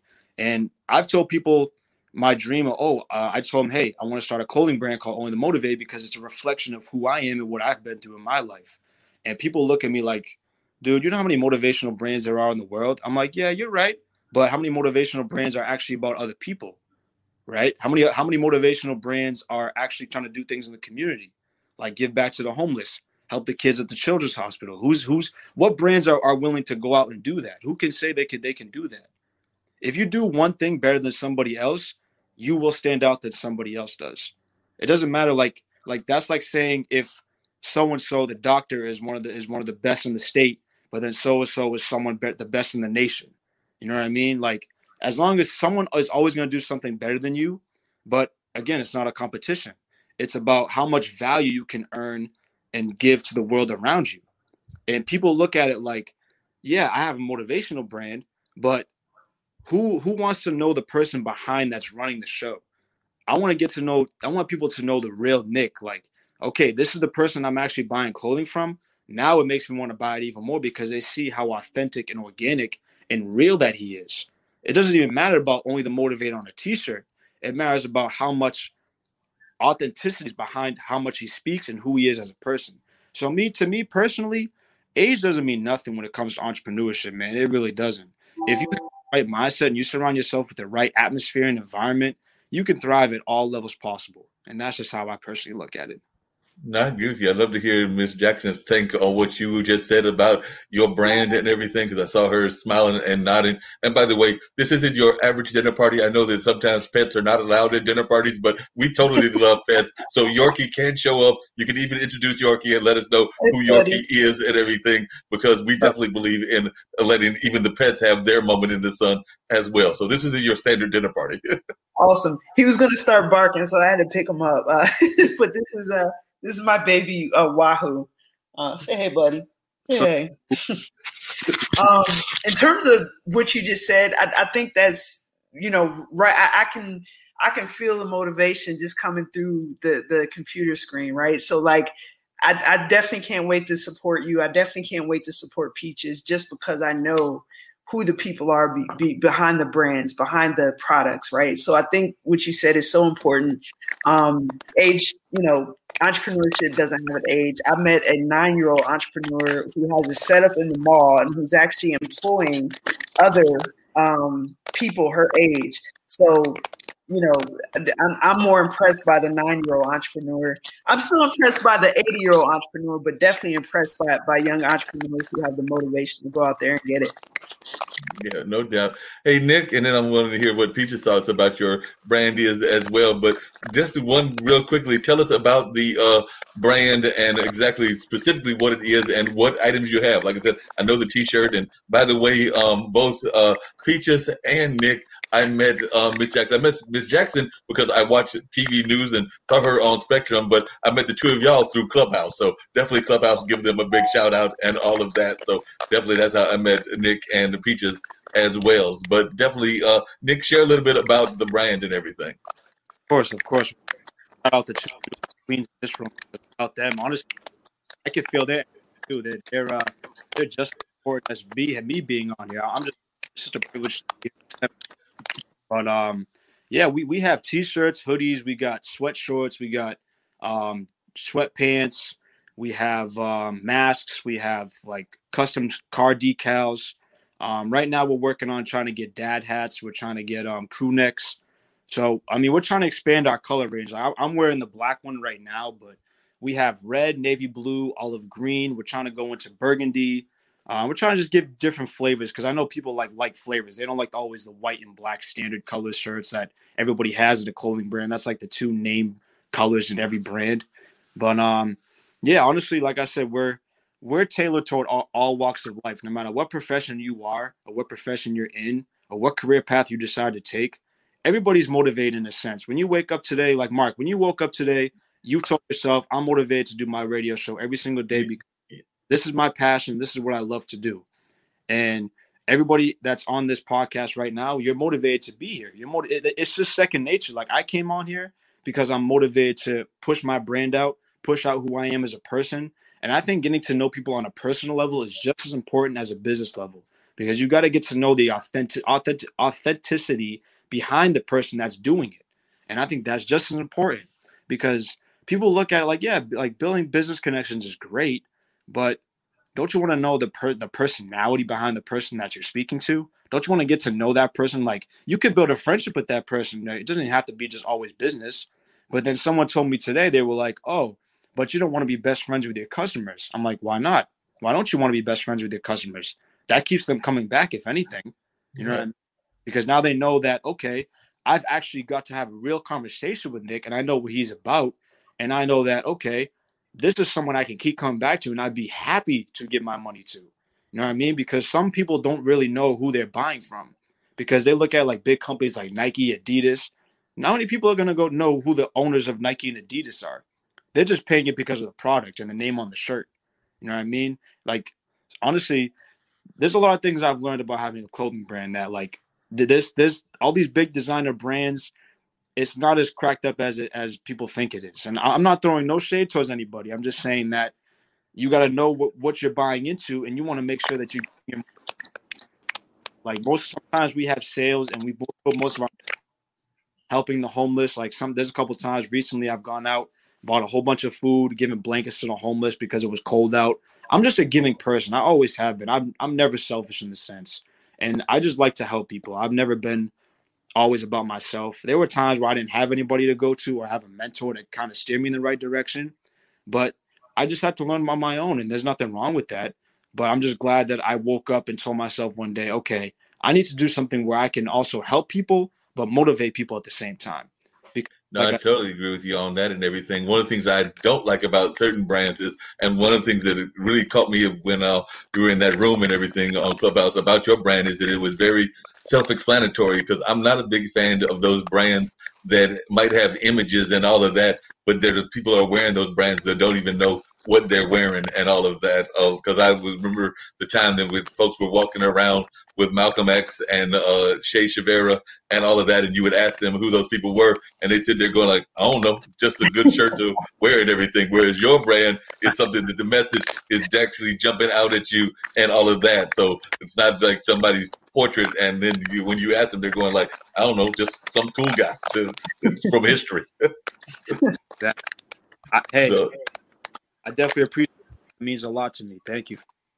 Oh yeah, no problem at all. One of the things I was going to ask you both is, June is in a couple of weeks, and like I had mentioned, I don't have any kids, but my brother does have my two nephews, and definitely the major figure in my life was both my dad and my mom, and both of them are still living. So I'm fortunate to have both of them in my life even right now and everything. But Father's Day is this month. Mother's Day we just came out of and everything. So I'd love to hear from all three of you the importance of parents and the importance of guardians if you didn't have a parent in your life. So I'll start with you. You had mentioned earlier about your mom and her being a real estate agent, and it sounds like she's been very supportive of the things that you've been doing. So, Miss Jackson, I'll start with you, then I'll go to Peaches, and then I'll hear from Nick as well. So, definitely, if you could share the importance of having that guardian figure in your life. Absolutely. It's you know, it's responsible. We're a direct reflection of who our parents were, whether they were there, whether they were absent. Sometimes, even an absent parent, right, can influence who we are. But I'm definitely lucky to have had, my mom has been super supportive since I was young. She's always encouraged my creativity, my expression, hasn't tried to limit it in any way. And I, definitely give her credit for where I am today. Even, my career as an IT consultant, she's also an IT consultant, and I wouldn't have known. So we talk about, going back to the nonprofit exposure. I went to one of the best schools in the country, but I graduated with no plan just because I didn't know what was available until she kind of coached me and let me know what opportunities were out there. So, having a guardian, a mentor, even a parent who's encouraging and supportive in your life it's essential. No doubt about that. What about you, Peaches? What is your thoughts about having that parent figure when they were in your life, and also being a parent figure? Well, I would say it's very important. For me, I kind of, my mom and dad separated when I was very young. My mom had to get out there and work, and so I really didn't have a strong parenting on either side. I always felt like God was my parent leading me. My mom worked very hard. She had several different jobs, and I find myself distant from her over the years because I started raising my own family and was in the military, this and that, everything going on in my own personal life. But I recently, not recently, but over the last, especially during the pandemic, and as God is moving me and moving my spirit, I told myself I am going to call her and check on her, even though I couldn't see her. And I was calling everybody, to be honest with you. I was calling everybody on the dime, messaging through Facebook, calling how you doing, anything. But certainly my mom, I felt like I want to be there for her because she's older now, and anything I can do to bring our relationship better, I'm gonna do. But having a parenting and being a parent myself, and raising my children and trying to do what I think didn't happen in my life, I try to do the best I could. And now I see them raising their kids, and I think they're doing the best they can based on what I taught them. But having both parents, I can't say I did, but I always felt God was still pushing me. And it's still important for me now, why I have the chance to reach out to my mom and still be there for her in every way I can. So I'd say to people out listening, no matter what your pathway, what your parents, whether you had them in your life or they weren't part, if they're still on the planet, reach out. Reach out and call and do whatever you can. Don't let somebody leave the world or you leave the world without doing that. That's what I say about it. No, that makes a lot of sense. What about yourself, Nick? What's your thoughts? Please, you can hear me? Yeah. All right. Yeah, my bad. Somebody was calling me, but I was trying to end it real quick. Honestly, both my parents were separated when I was young as well, so I can definitely relate to that. My mom and dad were very pushing on me. They always wanted the best for me, but they weren't always supportive in the beginning because they didn't know they were always trying to push me into things that they think I would like to do as far as like career paths and stuff, but I didn't want to go that route. I wanted to choose my life for myself. I didn't want to take the path that they chose for me. And obviously, they meant well. They wanted the best for me no matter what. And they loved me the best they could. Obviously, every parent loves their kids, but I don't have my own family yet. I hope to have my own one day. But I'll tell my kids the same thing: is do what you love. Do what you love doing and make an income out of it. I mean, don't let somebody tell you what you can do with your life, because it's your life. You make the decisions every day to go about your own life, and you decide what the rest of your life will look like. Do something that you can see yourself waking up to every day. And, like I said, my parents were very supportive. They wanted the best for me. And there were times we didn't always see eye to eye, but, they always had my best interest at heart when it came down to it. Where do you see the clothesline being? Say, we were talking to Ms. Jackson about this earlier, but where do you see your clothesline being, say, 5 to 10 years from now, in terms of like your vision and your career vision and all of that? So where do you see the clothesline being? And you had also mentioned that there is a story behind the titles and everything. So I'd love for you to share a little bit about that story as well. Sure. So, I mean, we hope to be in every store around the world. Hopefully, that's one big thing. We're already in stores now down in Miami, Florida, where we got our first storefront deal recently, which is pretty amazing to see.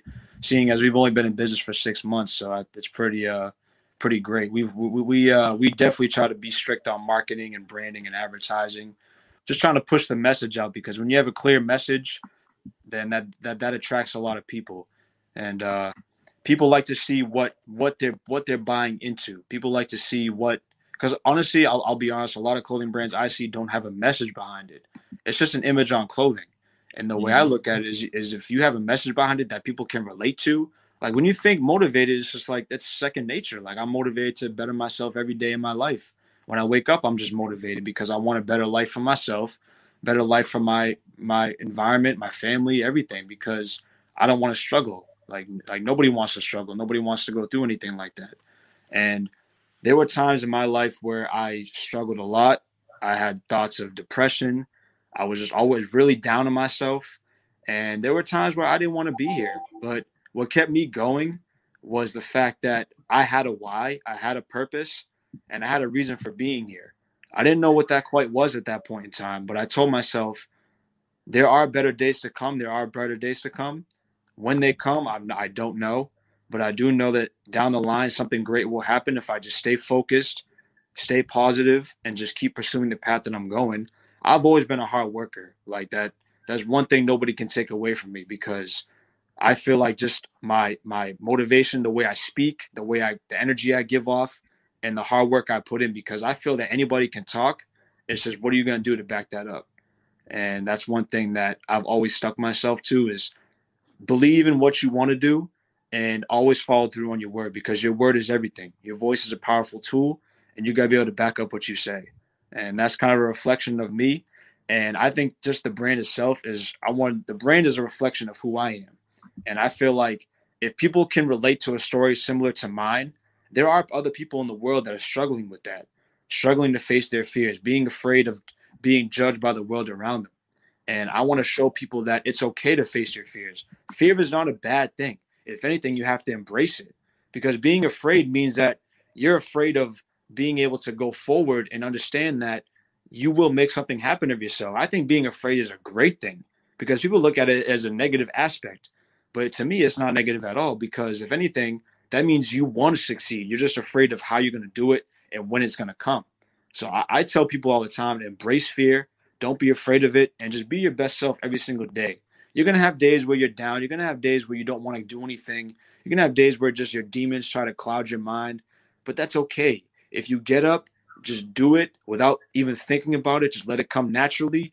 Things will open up for you, and this life will be so much clearer to you, and things that didn't make sense before will make sense now. And that's what I always tell myself and tell people around me. And that's just the reflection of the brand. Is I want to inspire everybody, motivate themselves, and just empower people to be leaders. Just lead by example. Just be the best that the world wants you to be, and be the best for yourself. Hey, Mr. Jackson, how important was your dealing with fear and, like Nick was saying, actually embracing that fear in your own journey? So I'd love to hear your reflections on what he was saying and how you dealt with that as well. Sure. Super important. I heard a quote one day that, oh man, I'm trying to remember the quote. It had to do with fear, but the courage is actually being afraid and doing it anyway, right? So fear is something that all of us experience no matter what we're doing. I have a book reading coming up Saturday. You know, there's only going to be 30 kids there, but as soon as they said it, like fear bubbled up in me. But you have to push forward. I think, you know, as Nick said, when you're afraid, it means you're on the edge of your comfort zone. So something great is on the other side. So you just have to push through, you know, whatever fear that is. Typically fear is irrational, as they say, false evidence appearing real. So, you know, a lot of times what we're afraid of is not even real, right? It's just our mind playing tricks on us. So it's up to us to kind of push through that and see what reward is on the other side. I definitely agree with you on that.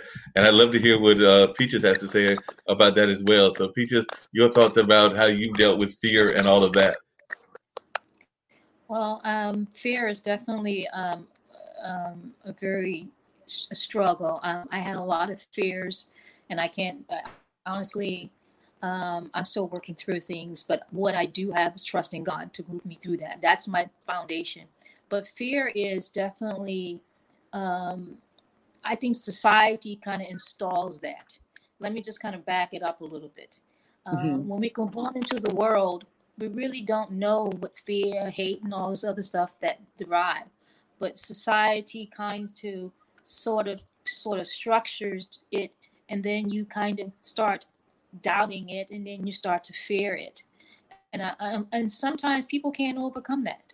They try and try and try, and there's a lot of times we're still battling the fears that we have to deal with. But just like Nick said, we have to keep going. We got to keep getting up, even when we don't want to.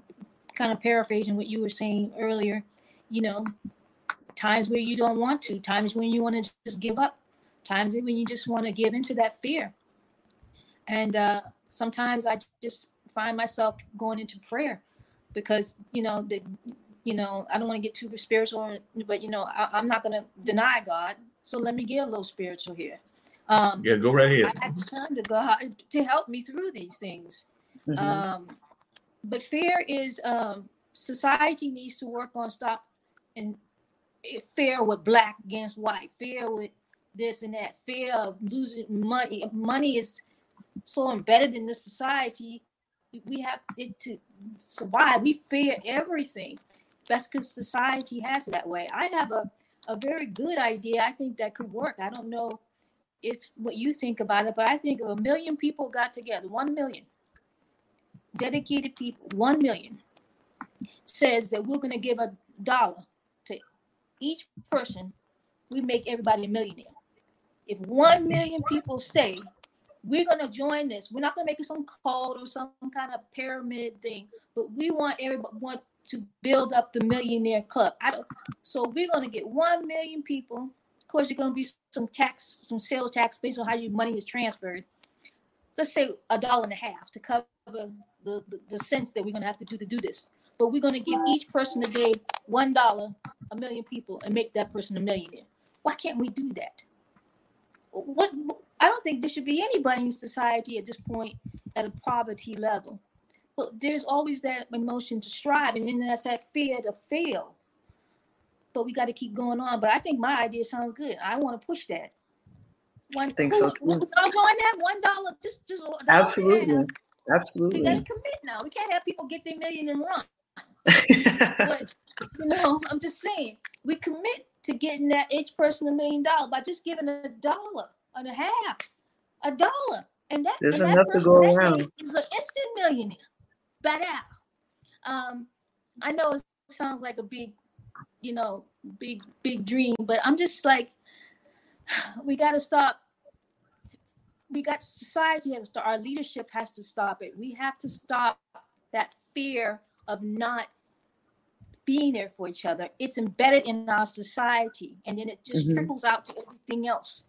So I think having a conversation about what society has installed in there is a good start, because that's where we need to start at. We don't start looking at a white person or a black person saying, but it's kids. We're in the playground playing. We making sand castles. Society starts throwing that at us, and then we're like, oh, when the elevator, we scared of the black man or the white woman or whatever. We got to stop it. You know, we got to stop making money the pitfall of everything. People fear that, losing everything after they don't work so hard. Now we fear we're going to ever make it in life. But here's what I do. I just give it to God. And I can't do no more. But I'm going to keep pushing, because as long as he gives me that strength, I'm going to have to keep going until I can't go no more. That makes a lot of sense. I still deal with fear. I still deal with fear. But I'm overcoming it by faith. There's my answer. No, definitely. Yeah, I hear you, and I definitely agree with you on that. Faith is a very important part in everything. I've got one other guest I was going to bring in, which is actually a musician who's doing some amazing things. He's actually getting ready to drop a release on June 5th. So he's going to be dropping something in about 3 days, and who knows, maybe he'll grab one of your T-shirts as well. But while I'm bringing Henny into the conversation, Nick, one of the things I was going to ask you is, did you ever have a fear of flying? Because that's part of what inspired Miss Jackson to write her book and everything. Or you one of those folks that didn't mind flying and were always looking at the planes like me and Miss Jackson were ready to go fly off anywhere? So what was your thoughts about flying, since the whole book is really about flight and us trying to get kids more into flying? And listen, I've never been afraid of flying. I've always embraced it, because I'm taking that leap of faith to go after what I believe in. And that's what it's about. No doubt about it.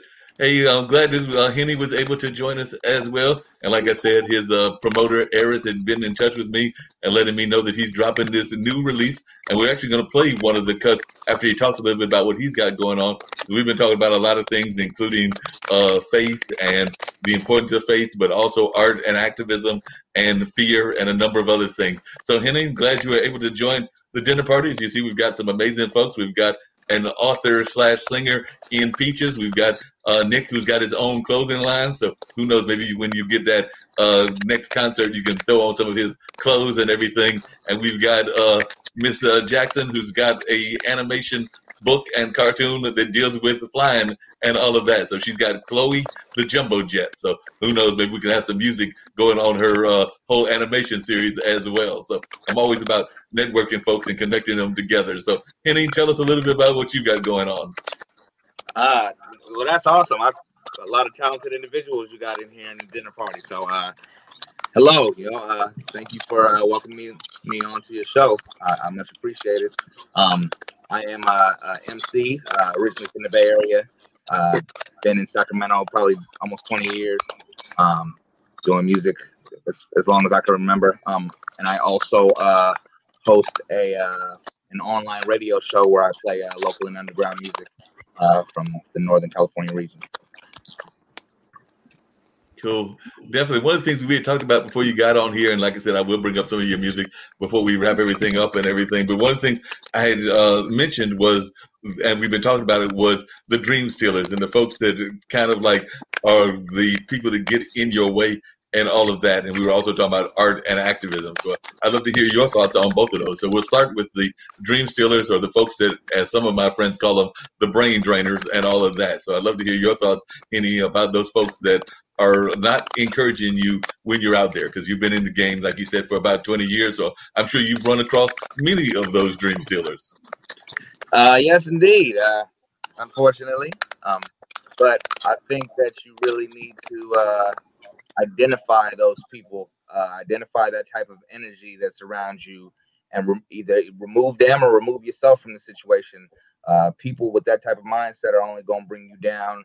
A lot of them are miserable and not enjoying, the things going on in their life, and they want to spread that around. So, it may take a while to really realize that that's the type of person you're dealing with. But once you do, you don't want to be consumed by that mindset. I think it's very important that you separate yourself from that. Right, that makes a lot of sense and everything. Along those same lines, what have been some of the drawbacks that you've seen in your own musical career? Like I said, you've been involved in it there in the Bay Area for a number of years, so I'm sure that the folks here would love to hear some of your stories about some of the drawbacks that you faced and how you dealt with them. Drawbacks. I've had, I've been in a lot of group situations, and so whenever that happens, there's 5, 6, however many people, all trying to come to a common ground. and it doesn't always happen like that. And there's friction and tension, and it kind of holds up the process sometimes. Like you're trying to get to a certain goal, and if you can't get everybody to agree or get everybody on the same page, it don't work out.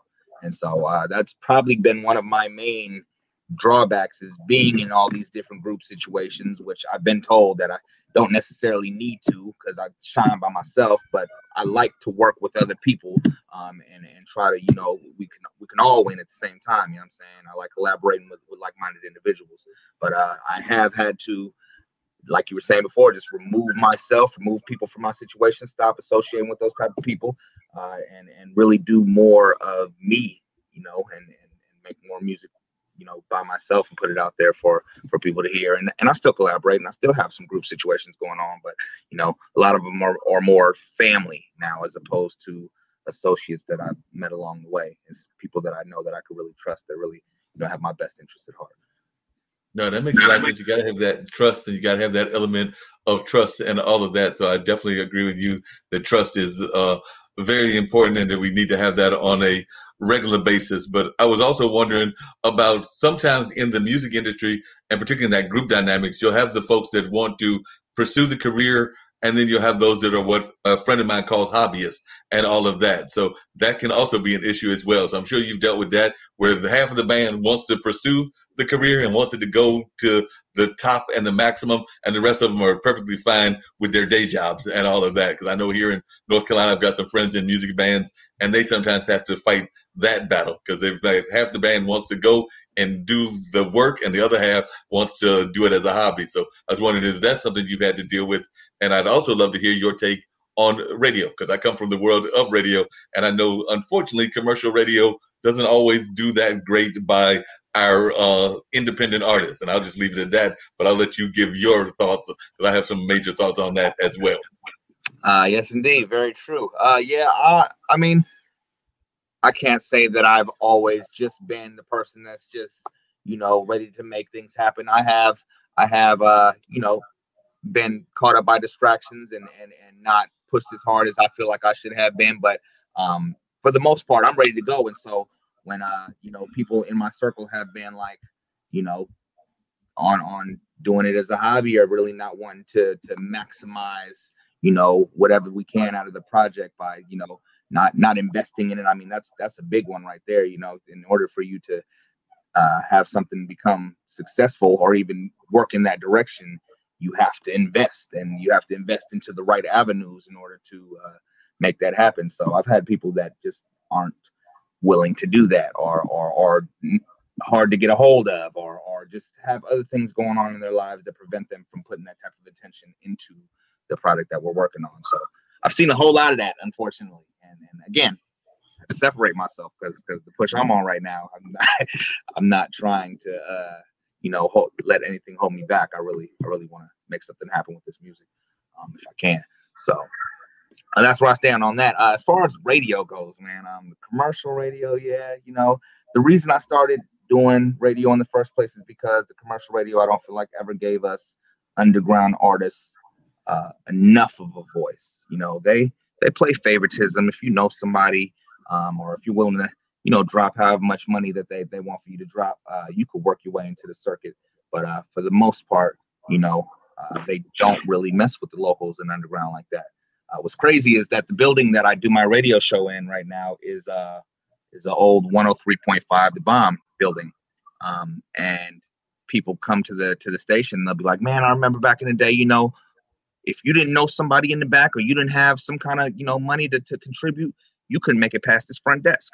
Like, they would keep you here, and you would have to stand out here and stay out there unless somebody claims you and says that you cool to get in." Now they're walking through the whole building like, "We ain't making you wait nowhere. Come on, get the whole grand tour while you're here." You know what I'm saying? And we're gonna promote you. And we're not playing favoritism. In the 6 years that I've been doing radio, I feel like I've tapped into a lot of the artists that are in the city. I can't say all, because I think it's like 900 million rappers in Sacramento alone, but I have touched a large portion of the locals, and I'm glad that I have been able to provide that opportunity. So, because like I said, the commercial radio, they just don't necessarily gravitate towards us. They're more on the commercial ride. That's why I do enjoy internet and online radio, podcast, things like that, because there's less corporate type of feeling going on. You know what I'm saying? So. Yeah, and I'd love to hear from both Nick and you, Henny, but I'm actually thinking that the internet has democratized a lot of the creative process and made it a lot easier for somebody like a Nick to have his own clothesline, and definitely you to have your music out there. But I'd love to hear from the two of you about the democratization of the creative process, because I'm thinking it has become easier. So I guess I'll start with Nick and then defer back down to Henny and everything. But Nick, what do you think? Is it an easier process for you than it would have been if you had been trying to do this when you were a teenager, as you're in your early or mid 20s now? Honestly, man, social media expands every single day. Like it gets so much bigger every single day that like there's really no excuse to not be able to make something happen, because social media is so big. People get big weirdest things. Like, I'm not a hater by imagination, but it's like if they're doing something small like that, I feel like anybody can make it, especially if you put out something that like people can relate to. You know what I mean? So I feel like personally, social media is just getting bigger by the day, and I think that it's crazy to me. Like there's so many tools and assets. Like people look up on Google and YouTube, like how to fix a tire, how to just do random things. So like it's everything all over social media. Social media is just getting bigger by the day, and I think that everything that you're looking for is on social media and on the internet everywhere. So there's no reason why you can't be successful because of that. No, I agree with you on that. Henny, what's your thoughts on that? I believe that the internet is a wonderful tool, and it has helped artists and radio show hosts and just, establish themselves as to where, 20, 30 years ago, we didn't have this type of opportunities. So I really am thankful for it. But on the flip side, I feel like anybody could be a rapper now. You know what I'm saying? Like there's not even the same criteria. Like you can record, mix, master, produce, shoot a video all on your phone. You know what I'm saying? You don't need to go and invest in somebody who's a professional. You have become a professional overnight with these random apps that they give you. So I think it has caused the industry to be a little oversaturated in that aspect. But everybody's got a dream. You can't knock nobody for pursuing a dream. That's just my thoughts and feeling, because now everybody's doing it. You know what I'm saying? And sometimes you look back and be like, now you could have did something different. You know what I'm saying? No hate, but that might not be what you should be doing. But the internet has made it possible for you to do that. So more power to you. Same radio. You know what I'm saying? I think there's a lot of podcasts going on, and some of them are great. Them not so much. So it just gives everybody opportunity to do it. It's got its pros and cons to it. And Henny, if you could, I'd love for you to tell us a little bit about this new project of yours, because like I said, I know it's going to drop on 3 days from now. So Aries had made that very clear that it's going to drop on June 5th. So I'd love to hear more about this project and what we can expect. And I know I've got she sent a couple of the past videos and everything, so we'll definitely put up like the one that you got about California and maybe a couple of the other ones. But definitely share with us a little bit about this new project that you've got dropping. Yes, sir. Gladly. Very excited about this project. The name of the project is Nostalgic. And what it is it's a sample-based album. I feel like can be catered to my generation a little bit more than the younger generation. All the samples are from like the 80s and 90s.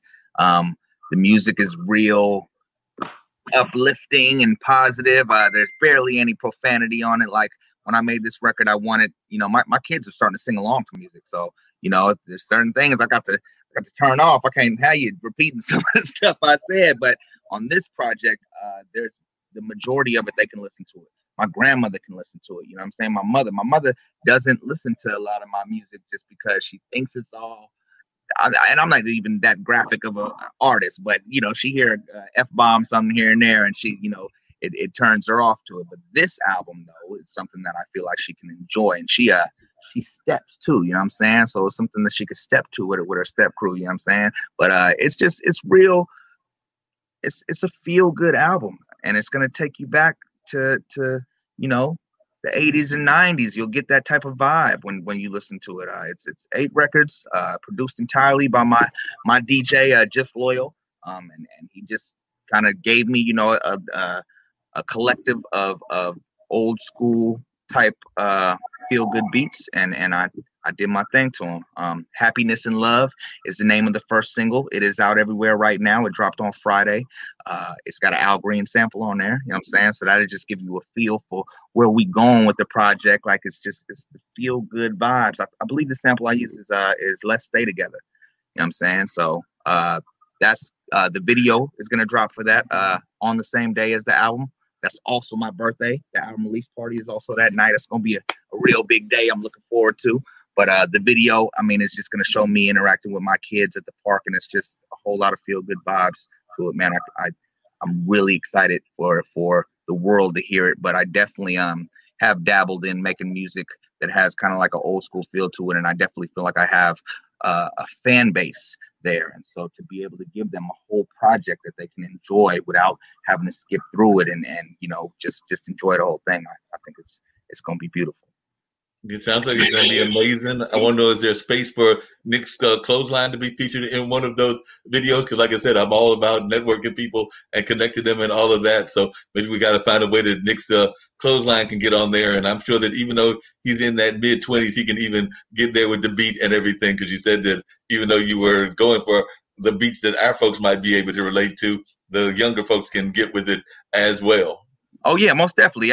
It's not just for my generation, you know what I'm saying? But my generation, I think, may enjoy it maybe just a little bit more. But I mean, the stuff I'm talking about, like, you know, it's can be related to by the masses. I feel like it's going to be a breath of fresh air compared to what you hear on the radio right now. You're not going to hear anything else like this. But I would like to know a little bit about your brand, Nick, and what your clothing line represents, and possibly get behind it. Yeah, sure, man. So like I said, we're not your typical motivational clothing brand. So our clothing brand is called Only the Motivated. I'm wearing our black t-shirt right here. I don't know if I like it already. So basically, it's an uplifting, positive, motivational brand just centered around building leaders from all walks of life, helping every individual get out of their comfort zone, stay motivated in dark times, because there is a lot of dark times today, and people just have that fear of being judged by society. And not many people have that freedom of expression, being able to be who they are. And I feel like, honestly, I've come from a bad background. Like there was times where I wasn't always motivated. I had times where I didn't want to do nothing. I was in a dark place at a dark time. And I just told myself every day I had to motivate myself to be better, because when you wake up, it's just second nature. You're motivated to perfect your music career, perfect your clothing brand, perfect no matter what profession you're in, you're instantly motivated because it's just, again, second nature. You don't even have to think twice about it. So I feel like just me wearing my brand just motivates me to go out, work out, go perfect my craft in any way I can. Like it just gives me that good feeling, man. And I'm always out to uplift, motivate, and empower everybody to be their best self, because we all have a gift and a purpose on this earth. Some of us may not know what that purpose and gift is right away, but I was just telling everybody before you came in, you have to embrace it when it comes in front of you, because you can't run from it, because you get one sign in life from God, and that one sign you cannot run from, because if you run from it, you're going to live your life with regrets. So that's my story and what the brand's about. I'm sold. I stand behind it. That's beautiful. Yeah, that's what I'm doing with the project and the music that I've been making up to this point. Like I really try to motivate. I try to motivate the artists in the city that come on my show and give them their roses. You know what I'm saying? Even though they ain't made it to superstar status yet, like we try to celebrate everybody and encourage them to go out and be the best version of them that they can. So I would love to wear your clothing in one of my videos and promote, you know what I'm saying? And possibly, I don't know where you're located, but possibly have you on my show and come talk about it. We're I'm actually in Boston, Massachusetts, so I'm actually pretty far. Other side of the world. Yeah, side of the globe. Yeah, it's crazy, but I'm definitely excited. Honestly, man, I'm always down to network, collab, and just build. Honestly, I'm all about growth. I always say any growth is good growth. So always down to network and build, bro. Okay. It's all about networking and building, and we're gonna see if we can't get this video going, which is the one that you just did. Can I ask you a favor? Can I ask you a favor? If you're gonna play a video, can you play the video when? I mean, we just I can do when. I can do wind. And that would just be a better fit. No other place like California is jamming. You know what I'm saying? It's good for the summertime, you know. But wind is probably my best work. It's definitely been my most popular. No, we can definitely get wind going, and that'll do. Let me get that all situated, and I'm seeing the reason you want to go with wind, because that's definitely more powerful and deals with a lot of things that we're dealing with as well. While I'm getting that one queued up, one of the things that we had talked about before you got here, Henny, was arts and activism. And I don't know that Nick answered that question as well, but I'd love to hear your thoughts about the importance of art as a tool of activism while I'm getting this particular one lined up and all of that. So definitely, what is your thoughts about art and it being used as a tool of activism? It came up because we were actually talking earlier about how Naomi Osaka had been using her platform to talk about depression and mental health. And of course, before that, she had used it as a platform to talk about Black Lives Matter. Of course, there have been other folks in the entertainment and the art space that have been using their voice to speak on activism. But I'd love to hear both of your thoughts about that. I mean, that's basically what Nick's doing with his T-shirt. It's a form of activism in my mind. Yeah, no, it's really important. You know, anybody in the arts, for the most part, you know, goes out and either, you know, if you're a painter, you go and paint things and have, you know, people come and purchase or even look at your stuff. You know what I'm saying? Artists, producers, anybody, they get a platform and they get people that are willing to listen to them. You know what I'm saying? Like, that's what's crazy about music, is how much it can influence people to do things that, you know, they wouldn't want to do, but just, you know, give you a different perspective. If you hear that an artist is doing something that it might, and that's your favorite artist right there, it might encourage you to want to do it a little bit more. So I think it's very important that artists use their platform to address issues with police brutality and mental health and you know, all kind of suicide, you know what I'm saying? Like, just things that need to be touched on that are you know, sensitive topics, but definitely need to be put into people's ears more often. And who better to do it than somebody who's already got a platform? You're already used to being on the mic. You speaking to people every time you get up and make music. You know what I'm saying? You have their attention and they're tuned in to everything you got to say. So why not give them that type of message included in your music? Music ain't got to be all about that, but to put it in there just so people know that you're aware of what's going on and concerned about it. No, I definitely agree with you on that. No doubt about that. What about yourself, Nick? What's your thoughts on that? And then we will bring up that video. Word. So honestly, there's one thing I forgot to mention about my clothing brand that I think really sticks out to a lot of people is my co-owner is of color. So seeing as me being white and him of color, I want you to listen to this, where I'm going with this. Our mission with the clothing brand itself is not only to just motivate the world around us, but we're trying to show equality, because equality does exist. And if you put yourself in the right places, equality needs to be more stressed in the world, because if there's one thing in the world that's sick as being the most, racism, and the fact that it's still a thing today. And my two brothers are of color, and I love them dear to my heart, because they're one of the realest people I've ever had in my life. And I always surround myself with people of color, because the people that are my skin tone, they don't see the same views that I do. And it sickens me, because how can you not be accepting of anybody else that's of color or whatever skin color you are? I don't care if you're blue, orange, red, it doesn't matter. We all bleed the same. We all breathe the same air. We all share the same atmosphere. Hell, we're all going to die the same too. You know what I mean? But there's no reason to treat anybody differently. I don't care what walk of life you come from.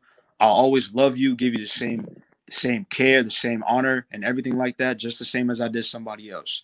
And our mission is to show that equality does exist. And honestly, the way I look at it, you don't see many white and black owners coexisting together in any business.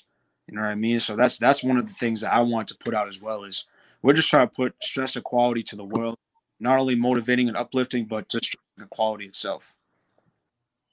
Yeah, no doubt about that. And I hear what you're saying, and I definitely agree with you. And we're going to put on this song and everything. But even before we get to that and everything, I'd love to hear from everybody their thoughts about the month that we're in and all, because we are. And I was actually seeing if Peaches is still around, and see if I can grab her comments as well, because, you know, this is the month of pride and everything. So I'd love to hear your thoughts about us not just encouraging people along the racial attitudes, but also around orientation and a number of other things in that regard, because we do know that a lot of folks are dealing with the fact that we're celebrating Pride as well in the month of June. So I'd love to hear your thoughts about supporting not just in terms of ethnicity and race, but also in terms of orientation.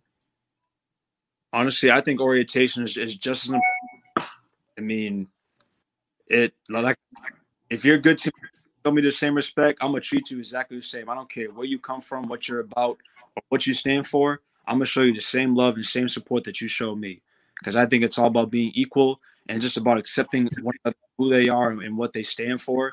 You shouldn't treat anybody differently. If they show you the same respect and love, you gotta show the same thing back, and that's how I look at it. Yep. What about yourself, Ms. Jackson? Same. Inclusivity includes sexual orientation, and it's important. We all are different in some way, right? So it's important to support just people and be a supporter of people, not just a supporter of one race or one orientation, but it's important to be inclusive in how we extend our support to people. So it's definitely important. I think it's great that we have a month to celebrate our brothers and sisters who may have different orientations. I think it's super dope. Yeah. Henning, and then the Peaches, if you can unmute yourself, I'd love to hear your thoughts as well. And then Henning, and then we'll hit this song. Well, here's what I say. I say, if no one told you were black or anything other, how would you know? How would you know? So we go back to society, and we can have another show about that. We have to stop branding people and stop labeling things and categorizing things, and we just need to work it together and unify. That's my thoughts. Appreciate it. What about you, Henning? And then, like I said, after your thoughts, then I'll go ahead and hit this song. Yeah, I don't discriminate against nobody, like any walk of life. I love people in general. You know what I'm saying? I feel like it's very important that we give them this month to celebrate, who they are and be free and enjoy, being that without judgment. And I noticed that a lot more children these days are learning about, the different walks of life earlier. My son has, friends from all different walks of life, and he tells me all the time. And I think it's just awesome that he embraces it and just has never made anybody feel bad about, being different, and just, enjoys people in general. So I think that we should continue to push that and encourage people to not judge folks based on nothing about them. You know what I'm saying? Because we all different. We all meant to be different. If we all look the same, this world will be a boring place. That's how I feel about it. I definitely agree with you on that. I've actually got some comments about that youth leadership as well. But first, we're going to play this cut and everything. And this is Henning Holyfield featuring Mr. FAB. So let's check this out right now. Sack, boy.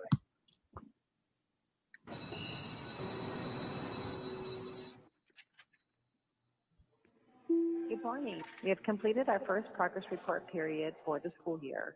Progress report grades are now available in the Student and Parent Areas portal. They will appear under the Grades tab. If you have any questions or concerns about a grade, please contact the teacher via email. Progress reports will not be mailed out. Thank you. How's it going, Mr. Harris? Good, sir. Think I wasn't going to notice you were late today? I saw you sneaking in here. Where's your supplies at? I left it at home. I was late for the bus. Mm-hmm. I'll take that phone.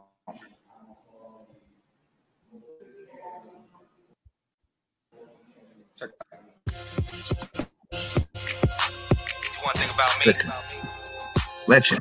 I ain't never had no hatred or ill will towards another man. I want to see you win. I mean that. Even if you don't feel the same way about me, man, I want to see you shine. I wish you nothing but success. Straight up.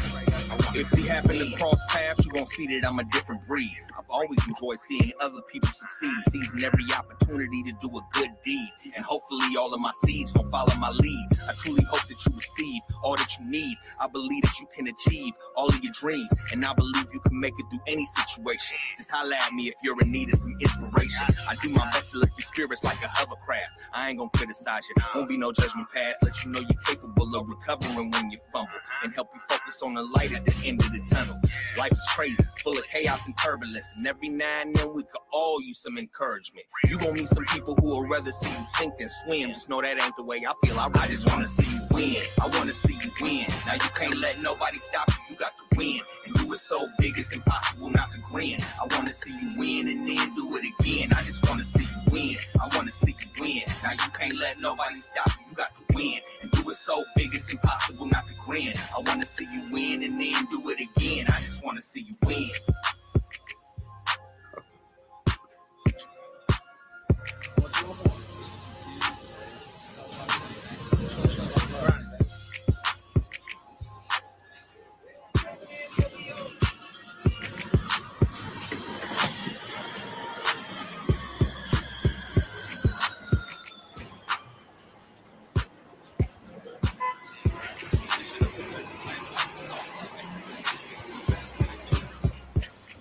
I wanna see you get your visa. Hey, stack your cheddar, get your cheese up.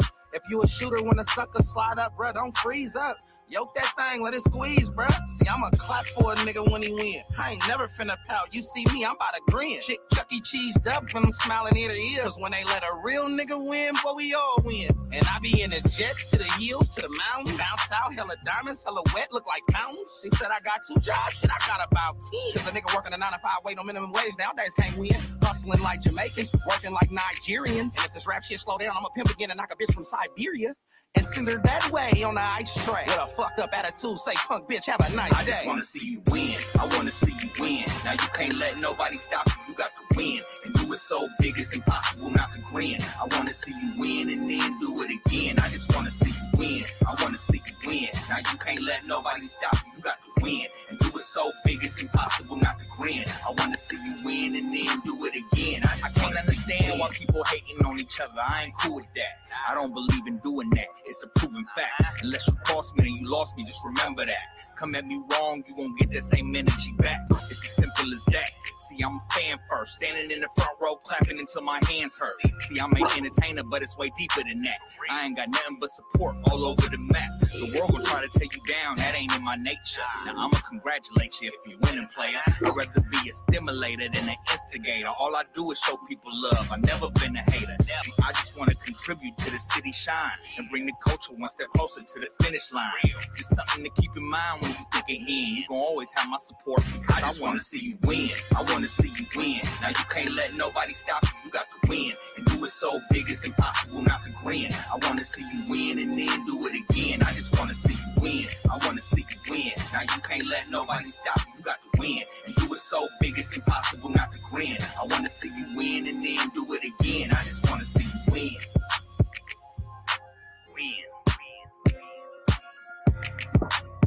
I just want to see you win. Win. I just want to see you win.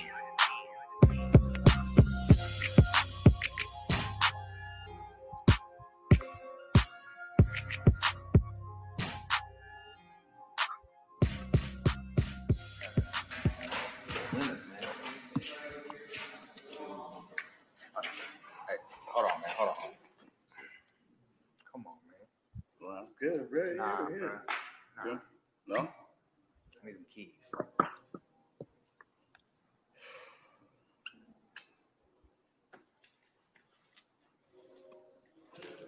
If you're gonna take me to the house, and I can at least tip you. Yeah. No, I'm not gonna get about that. But you want to see me lose. I just want to see you win.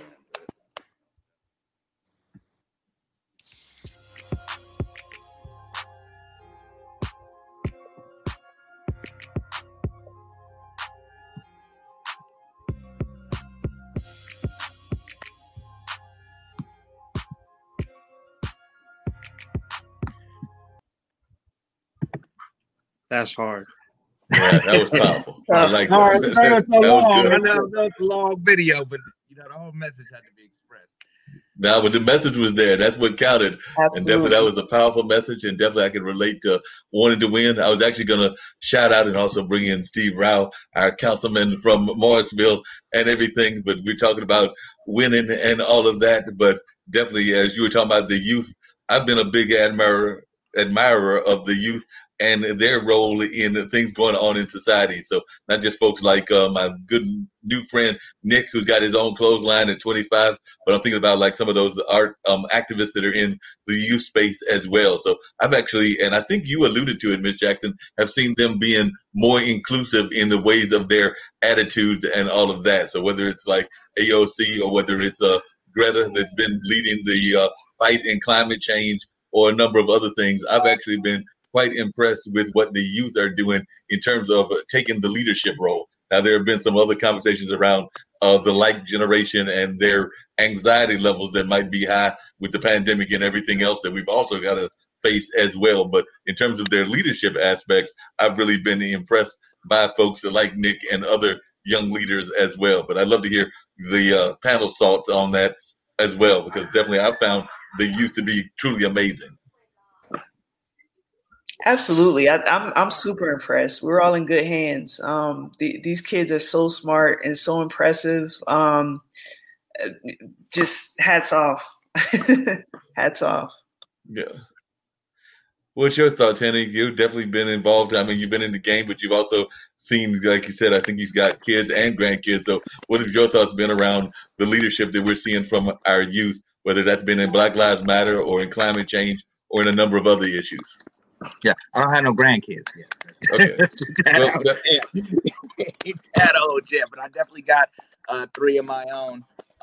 But you know, with the radio show, you know, I'm able to see, you know, some older artists that really don't put a whole lot of time and energy into doing things, and then some young established artists with a business plan and everything's drawn out. You know what I'm saying? And I just think it's good that the youth is starting to, you know, they're given the tools to be able to learn things and to excel at a younger stage in life, so they don't have to work their whole life. You know what I'm saying? My son right now, which I'm extremely proud of, and that was my son in the video. That was right. In class. That's my junior right there. He is in a program where he is able to get ahead in school, and so he's already pretty much skipped a grade.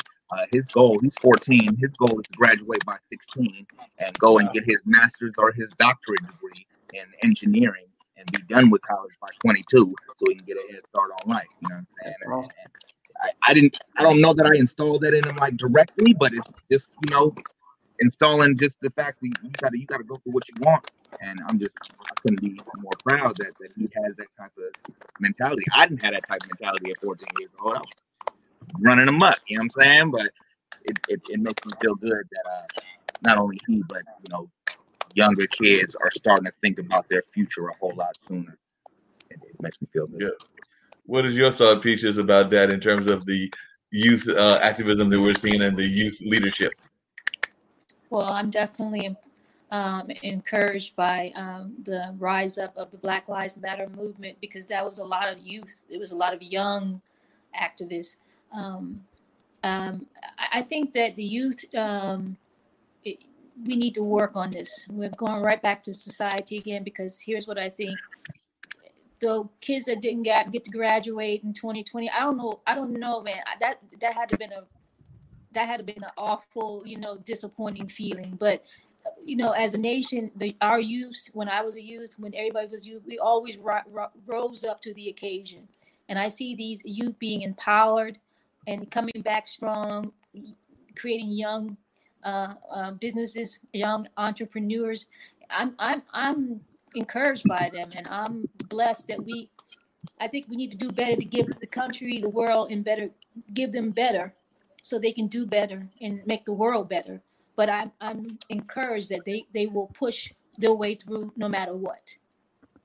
No, I agree with you. Hey, Steve, glad that you were able to pop in and share a little bit of your wisdom as well. I know you're over there in Morrisville, North Carolina, and definitely share a little bit of the space of being involved in activism as both a city council member, but also a member of the Indian community here in this area as well. So I'd love to hear your thoughts on youth involvement and youth activism, because that's part of what we've been talking about. But just really quickly, because I know you can't stick around all that long, I was going to introduce you to some of our other guests. So we've got Miss Jackson, who has got her book about Chloe, the Jumbo Jet. So she's actually teaching folks with her animation book about flying airplanes and us doing more travel and all of that. We've got Nick over there who's got his own clothing line and all of that. So it's all about motivating people. And we've got Peaches, who is both a author and a singer and does all kinds of amazing things. And then we've got Henny, an old guard member of the Hip Hop Wars and all of that, and definitely been involved in hip hop for a number of years and all of that. So definitely some amazing folks. And now we've got Steve Rao, who is a city councilman over there in the Morrisville, North Carolina. Well, it's a pleasure to be here with everybody, and I've got a little bit longer than I thought. But first of all, I just want to say I'm wearing my Paris shirt to honor Naomi Osaka. I was a former collegiate tennis player, and speaking of youth, we really pray for her to make sure that she gets it back. She is a great tennis player, and I'm a big Serena fan. So now let's talk about Serena winning the French and breaking history, but I don't wish it was this way. And I just feel so bad for her, but we'll pray for Naomi Osaka and her family. And I was really relieved that I heard Rafa Nadal, Federer, Djokovic, all the top players in the world are in her corner. And that really meant a lot to me. So let's pray for her. But I'll just say that you all have really summed it up well. I mean, I think that we're at a crossroads in this country's history, and I truly believe that the youth I have a daughter that's a Tar Heel journalism major. I look at these young kids in high school that are in robotics and talking about jobs of the future. They're much more aware of their surroundings. There's a lot more information they have at their fingertips, but they're very active in their society and their community. And I think that that's where change is going to happen. It's going to happen through the hearts and minds of our young folks that are empowered to address some of the issues that we're dealing with right now. Our country, we're in the middle of a pandemic, but I see it every day on the ground. I call it the disease of bigotry, of racism, of hatred, of terrible, terrible things. But there's no vaccine. There's no cure. There's no medication. You can't diagnose racism on a medical exam. But we know it's existing in the hearts and minds of many Americans. And so we have to have these young people, and they're doing it, having conversations that are uncomfortable, not just closing a book and saying, well, that happened, we got to move forward. We can't move forward unless we have an honest conversation about what happened in the past, right? And so I think the challenge we face as America, which most people don't realize, is that, when my parents came from India to the U.S., Mark, America was 60% young and about 35% over 60. Today, it's reversed. So today, because of healthcare and because of the advances we have, the irony is that 65% of America is older. And at the same time, we're becoming more diverse. Yeah. So I truly believe from an economist, from a political scientist perspective, that's the issues we're dealing with in America. It's a cultural war.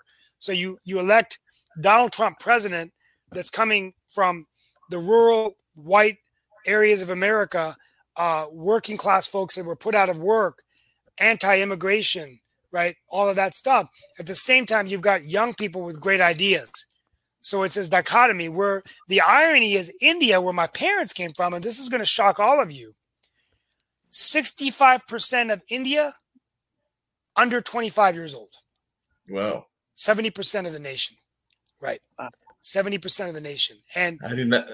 Yes. And I did not realize that. And by the way, I want you to finish that thought. But before we finish that thought, I know that Nick's actually got to bounce off and Henning as well. But yeah, Nick, before you bounce off, I would love for you to share your website and let folks know how they can reach you, how they can support this great clothesline of yours. By the way, Nick is 25 years old and has his own clothesline. So definitely, I'm quite impressed. And hopefully, like Peaches did, and she might come back before I totally wrap up, I would love to have all of you back because I love having my guests come back on a regular basis. And one of the questions that I have all my guests do at some point is give their words of encouragement to our global audience. So that's something else that as you give the website that I would love to have from you and Henning as well. So I'll start with you, Nick. Nick, if you could tell us how we can reach you, how we can support this great company of yours, and any words of positivity that you would like to share with our global audience.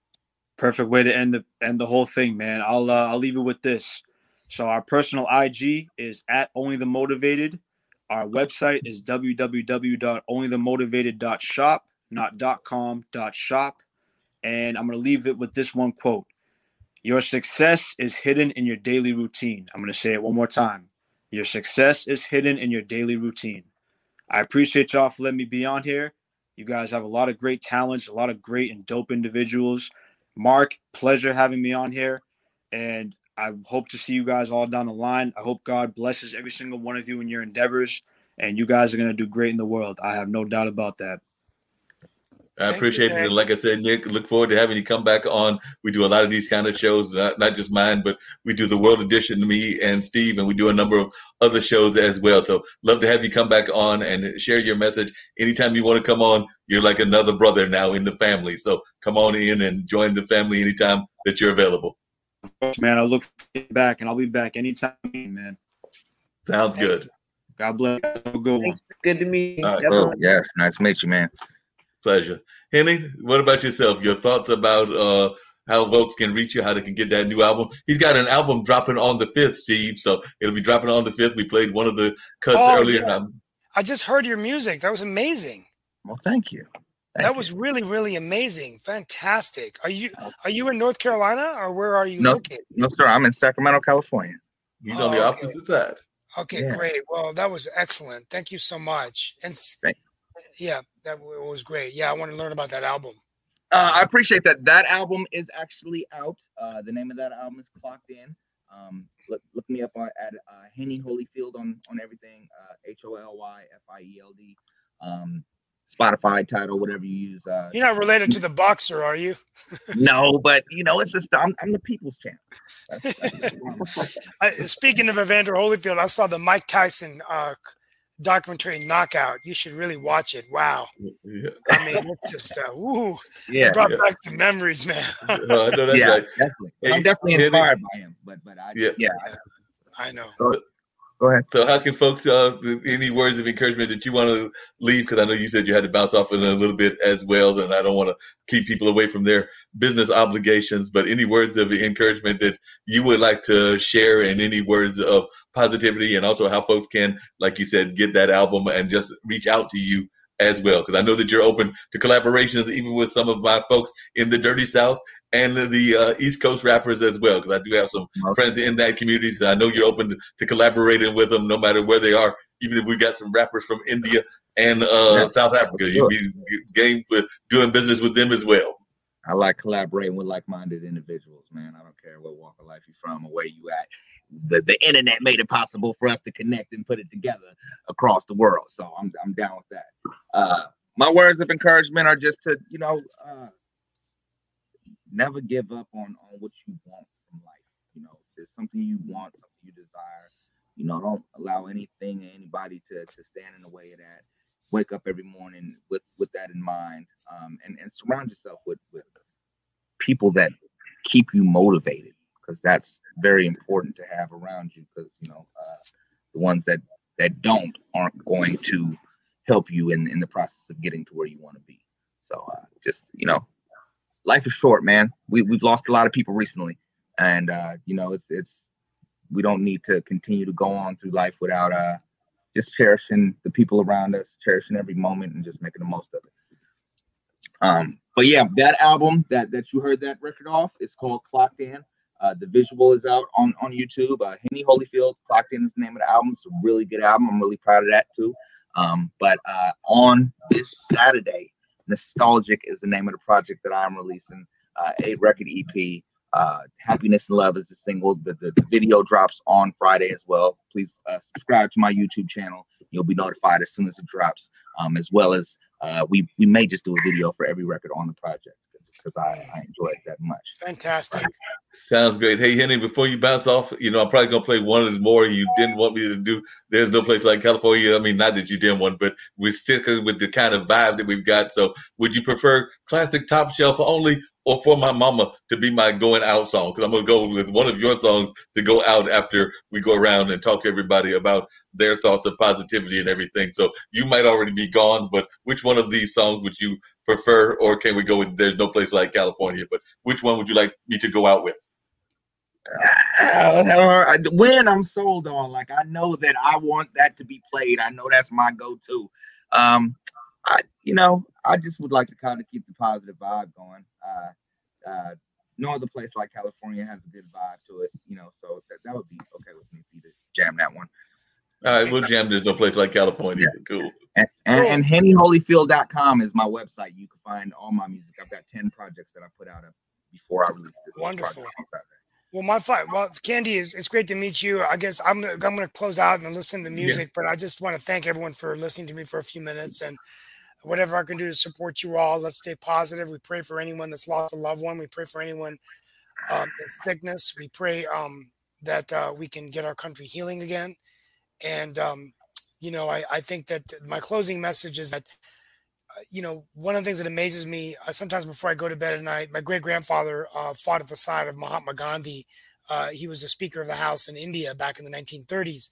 And a lot of movements started with people that got uncomfortable. So Gandhi, Dr. King, many of the movements, they're revered now as great leaders, but at the time they were people thought in India that Gandhi was crazy.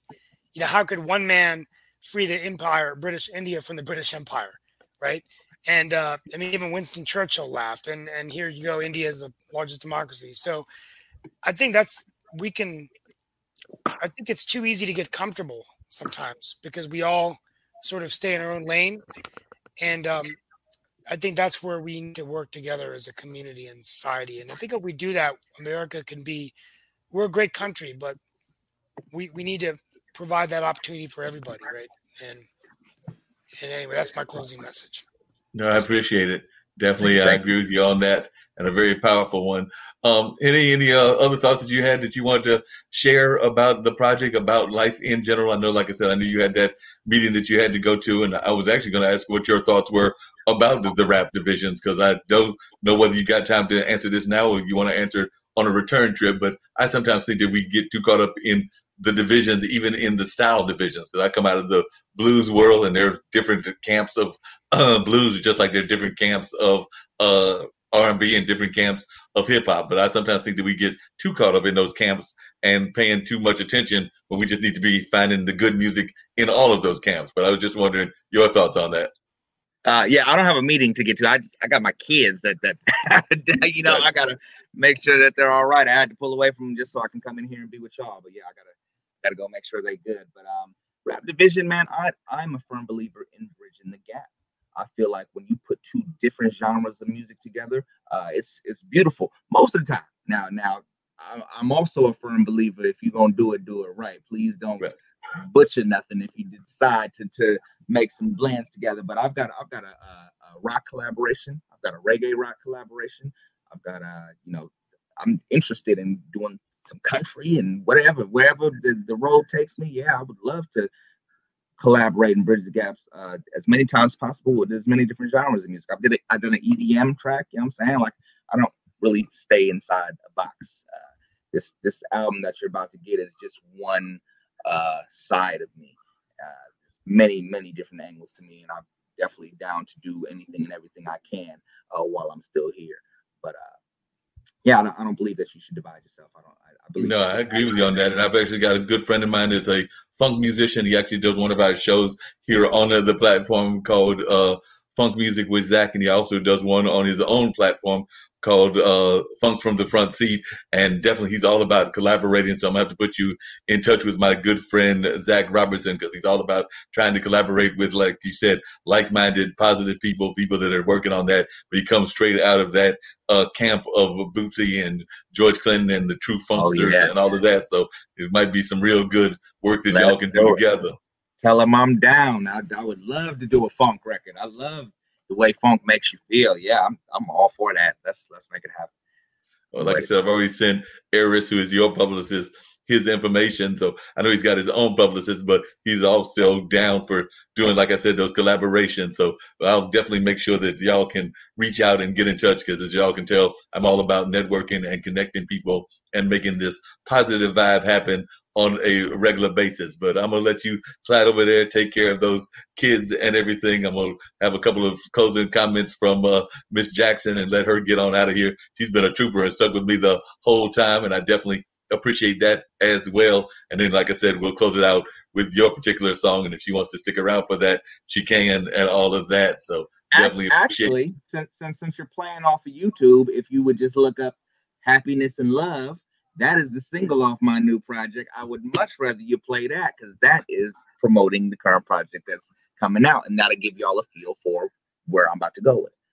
And I'm all about that. I'm all about us playing the original stuff that's going on and all of that, because we are all about doing the original versions and the stuff that's out there, more modern versions and all of that. So we will get Happiness and Love and save that other one for another one of my shows. So I'm going to pick that one up for another one of the shows and play that at a time. But now, right now, we're going to find Happiness and Love and get that one so that folks can hear what you got going on in that regards. And you're right, that was a Al Green kind of deal and everything. So I'm gonna see if I can't find it and everything, because I don't see that that's among the stuff that she sent me, but I'm sure we can find it. So while I'm looking for it and everything, what has been your thoughts, Miss Jackson? You've been with me much longer than you probably expected to be, but I hope that you've enjoyed this show and enjoyed us having a good time here and all of that. So I love to hear your thoughts about what we've been hearing, and just your thoughts about the whole show, the platform, and just a message of positivity to our audience and all of that. I just want to bow out. I don't mean to interrupt you, but I'm gonna go get to my kids. Thank you for having me on the show. I really enjoyed it. I really enjoyed the energy and talking to both of y'all, and I would love to come back anytime you would have me. Thank you, and y'all have a blessed rest of y'all day, man. Thank you. Take care. You do the same. Definitely appreciate being on here. Definitely am super grateful for the invite. I always love to connect with positive, like-minded people. So it was great to meet Nick, Henny, Peaches, and Steve as well. Great to meet you. So thank you for having me. In terms of positive closing words, just explore beyond borders, laugh as much as you possibly can. I think people underestimate how important laughter is. I think there's literally a Bible verse that says laughter is medicine. So laugh as much as you can. It's the fuel to keep you going. And never, ever, ever, ever give up on your dreams. Keep going at all costs. Your dreams are a gift from God. So again, it's our job to nurture them to fruition. No doubt about that. It's got to do that on a regular basis. And I agree that too often we take life too seriously, and we got to have that smile and that laughter and all of that. And it also helps if you got like the company as well, because like I said, I definitely saw that Yorkie made its a cameo appearance as well, and we love having the cameo appearances. You don't know this, but one of the shows, and she's actually appeared twice, and unfortunately the animal has no longer around. I think it flew away or whatever, but one of our past guests had like a bird in that whole macaw kind of realm and everything. So it made several appearances, I think at least 2 or 3 times on our shows, and would come in and would squawk and all of that. So the dog actually did well, because some of the animals and some of the other guests that are coming from the animal kingdom like to also be vocal and make their presence known and everything. So I don't know, was that a Mr. or a Miss Yorkie? But Mr. Wahoo. Mr. Wahoo was doing a good job and being a cooperative companion and all of that. So we definitely appreciate that on that line and everything. So definitely I was glad that it was a cooperative one and not one that was non-cooperative in that sense. As long as I picked him up, he was going to remain cooperative. That's always an important thing. They do love companionship. I was actually just recently looking at pet adoption of my own, because I used to have a cat. I've had geckos. I've had dogs when I was a kid, but nothing recently. And I was looking at pet adoptions, and unfortunately they sent me a letter saying that the one I applied for had been taken, but that there were other ones that were possibly available. So I'm waiting to hear from their foster parents and seeing about having a meeting about possibly getting a pet, because it's been years since I've had one as well. So I'm a big fan, and I know my brother and my nephews have got their dog, and Mom actually had a dog that she had to give away because it was too big of a dog, and she's in her late 70s and all of that. So it was too big a dog for her, but she's actually looking at getting something smaller, like something like a Yorkie or something that would be at least a medium size. So I have to tell her that maybe she needs to consider a Yorkie, because it looked like it was a very cooperative dog and not quite the super overly small type. So Absolutely, yeah. He's a big Yorkie. Right, and I think that's what she said she wanted, was something that was like more of the medium-sized dogs and all of that. So that might be something that she might have to consider in that regards. And I'm not having any luck. He's not around to help me find it, so I'm going to look for it. But in the meantime, I'm going to put on the other one while I'm trying to find that one. So he might wind up getting the California one after all, because I'm on his website and I'm not finding the one that I want. So I'm going to play No Other Place Like California. And maybe while I'm playing that, I will reach out to his publicist and see if she's got any idea where I can find the song that he wants us to play. And maybe he'll get a double dose of all of that. So if you can let folks know once again about the book and where they can find the book, and definitely about the reading, because we do have listeners, even though it's a global network, we do have listeners from this area as well. So let folks know about the reading also. Awesome, absolutely. So you can find the books on Amazon or travelwithchloe.com. So TRAVELWITHCHLOE.com. You can find the cartoons on YouTube. You can find the app in the App Store under Chloe the Jumbo Jet travel app. And then in terms of the book readings, I will be at LeBauer Park in the Children's Garden at 1:00 every Friday this June. And I will be at the Children's Museum of Alamance County June 16th. I believe at 10:30. I can, shoot that time over to you, but I'll also be, if you check the Children's Museum of Alamance County, you should be able to find out when I'll appear there as well. Sounds good. So we're going to put on No Other Place Like California while I look for this other one that he was referring to. Awesome. And that'll get ready to wrap everything up. I've thoroughly enjoyed having you on as a guest. And like I told everybody else, if you're able to come back anytime and share the different projects that you're working on, we would love to have you come back on whenever you're available. Awesome. Sounds good. Thank you so much for having me, Mark. No problem. All right. Thank you. Say bye, Wahoo. We're going to go for a walk. Understood.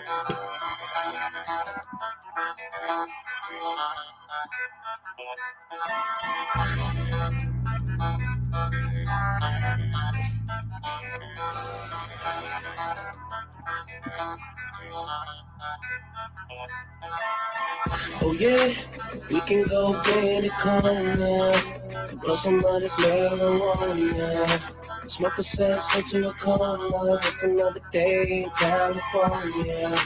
We can go in the corner, sip some Hennessy and Corona. You can say what you want, ain't no other place like California. California, like California. You can say what you want, ain't no other place like Just picture California. me rolling, yeah. I'm West Side cruising, devastated when my mama said we was moving somewhere down south, waving the palm trees goodbye. I crossed the state line, wiping tears out my eyes. You could take the boy out of Cali, not the Cali out of your boy. Put it on my daddy, Cali's the only place I enjoy. From Northern Valley to Beverly Hills, that's why every track I create got a westerly feel. Yeah, bitches say I talk funny cause I'm proper. Floating on some cookies that's prescribed from my doctor. Chilling on the beach, watching my car play in the sand. A West Coast education can make him a better man. So it's more than just weed and money, more than weather and women. California's love keeps the world spinning. Hit the studio, I drop a jewel, hoping it pay. I'm getting high, watching time fly to live and die in CA. Come on. Yeah, we can go in the corner, blow some of this marijuana, smoke ourselves into a coma, just another day in California. We can go in the corner, sip some Hennessy and Corona. You can say what you want, ain't no other place like California. California, like California.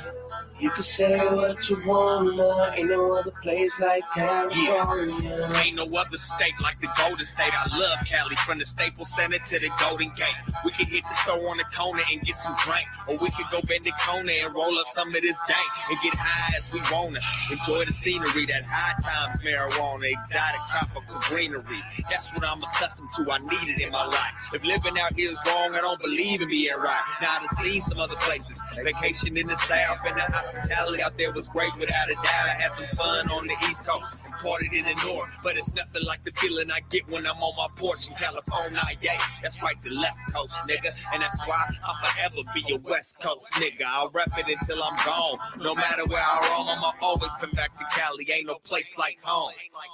Come on. Oh yeah, we can go in the corner and blow some of this marijuana. Smoke ourselves into a coma. Just another day in California. We can go in the corner, sip some Hennessy and Corona. And you can say what you want, ain't no other place like California. California.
You can say what you want.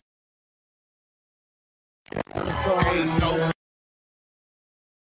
it's where you can't pay a nigga enough to move up out it. I'm a West Coast nigga, the best coast nigga, the home of Aftermath and Death Row nigga. I grew up off the mob figures, Killer Tay and C-Bo. And every nigga in the hood think they Debo. West side till I die, can't keep it on the D-Low. Sack to the Bay to L.A., that's my people. California beaches and bitches is so beautiful. Get out of line, perfect day for another funeral. The marijuana on my mama, it's indigenous. So many flavors, straight fire, this shit ridiculous. You ain't got fire, hell nah, you can't hit this. Take pride when I roll mines, I'm so serious.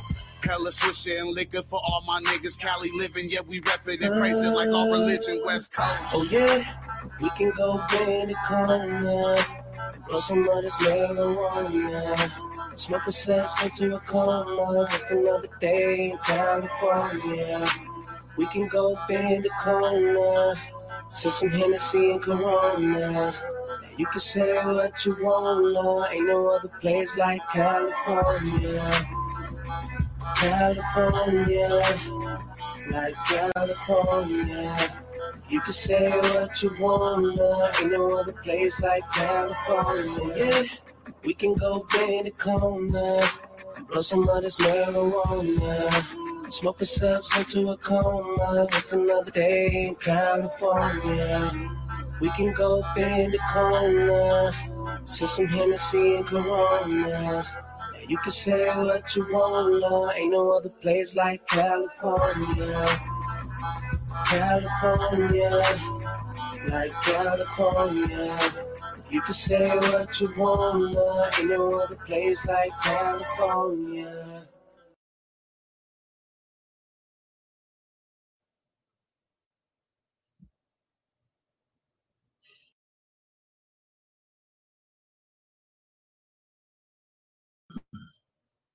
All right, folks, that was one of the songs, but I did find the other one that we were looking for as well. So we're going to put that one on and then rapidly show up with this particular one that was the one that Henning was looking for us to play and all of that, which is Happiness and Love. So we're going to put on Happiness and Love, and that's going to wrap up the online dinner party. Like everybody said, definitely appreciated the amazing guests that we had, and was expecting to have some guests dealing with immigration, but they had a schedule conflict, so we'll have them on hopefully next week or the week after. So definitely going to continue these conversations, and I want to thank my amazing guests for being on and all of that. So definitely want to thank them for joining us and for having a great time with me and all of that. So it's almost time for me to go find some food, and I know that I think that somebody in the show had said that they might be doing that as well. So it's definitely time for that to happen. But before that happens, we've got to at least share this other song from Henny entitled Happiness and Love. So you're going to put that on, let y'all check this out as well, and then use that to get on out of here and have another amazing online dinner party on tomorrow. I mean, not tomorrow, next week. Yeah, I'm over there having such fun that I was trying to rush it and do it every day. But right now, let's check out Happiness and Love.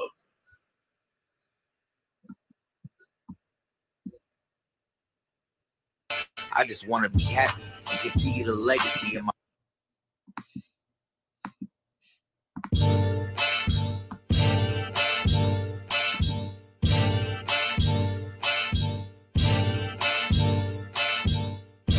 Oh yeah. Okay. Happiness and love. That's all I want.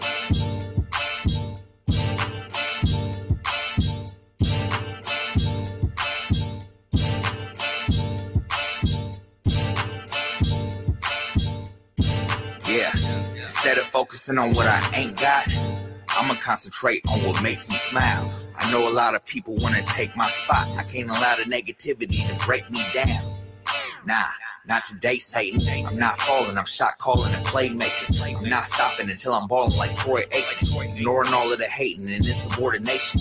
Yeah, I just wanna be happy and continue the legacy of my mammy and pappy. And then rub it in the faces of the ones that doubted me. And make sure my loved ones and family is proud of me. Yeah, I grind hard for my girls and my boy. Ain't nobody killing my vibe but stealing my joy. I'm on a mission. It ain't no slowing down my speed. I got love and happiness, and that's all I need. All I want is love and happiness in my life. No matter what you say, I'ma do what I like. I've been out here grinding, shining like the moonlight. Can't entertain the foolishness, I'm trying to do right. All I want is love and happiness in my life. No matter what you say, I'ma do what I like. I've been out here grinding, shining like the moonlight. Can't entertain the foolishness, I'm trying to do right. Yeah. I do my best to stay optimistic, cause I remember when I didn't have a pot to piss in. Could've ended up in the box or locked in the prison, but I seen what happened to my pops and watched my decisions. I never wanted to be another statistic and have my kids bear witness to something that's horrific. That's how I was brought up, so I refused to get caught up in the system. So when they tried to knock me down, I got up and decided it ain't no way they taking my sanity. Had to hurdle my obstacles for the sake of my family. Despite my hard times, nobody's been more supportive, so they deserve a award. Their happiness is what's most important. So everything I'm doing, they the ones that I do it for. As long as I know they happy, the feeling is mutual. So the smile on my face ain't no accident, because I feel astounded. I'm surrounded by happiness. All I want is love and happiness in my life. No matter what you say, I'ma do what I like. I've been out here grinding, shining like the moonlight. Ain't entertain the foolishness, I'm trying to do right. All I want is love and happiness in my life. No matter what you say, I'ma do what I like. I've been out here grinding, shining like the moonlight. Ain't entertain the foolishness, I'm trying to do right.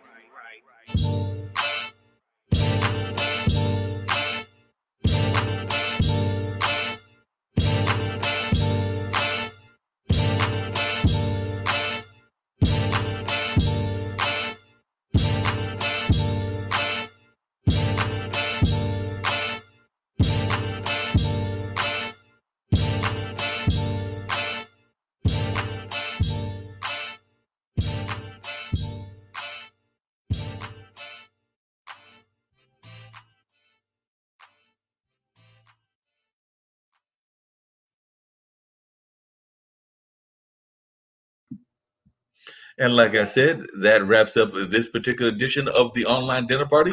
And we'll be coming back at you next week, hopefully with more exciting information, more exciting guests, and all of that. And of course, you know, tomorrow we will be there at the Gamers Den as well. And I'm looking forward to that being a great show featuring, of course, Kara Oker, as well as my good friend Siren, and, of course, the man with the plan, Jacoby. And I understand he's bringing a guest with him, which is a very special guest, a person related to him, but also out of the acting field. So definitely looking forward to that amazing guest as well. So definitely tune in and hear some more exciting conversations at that particular time.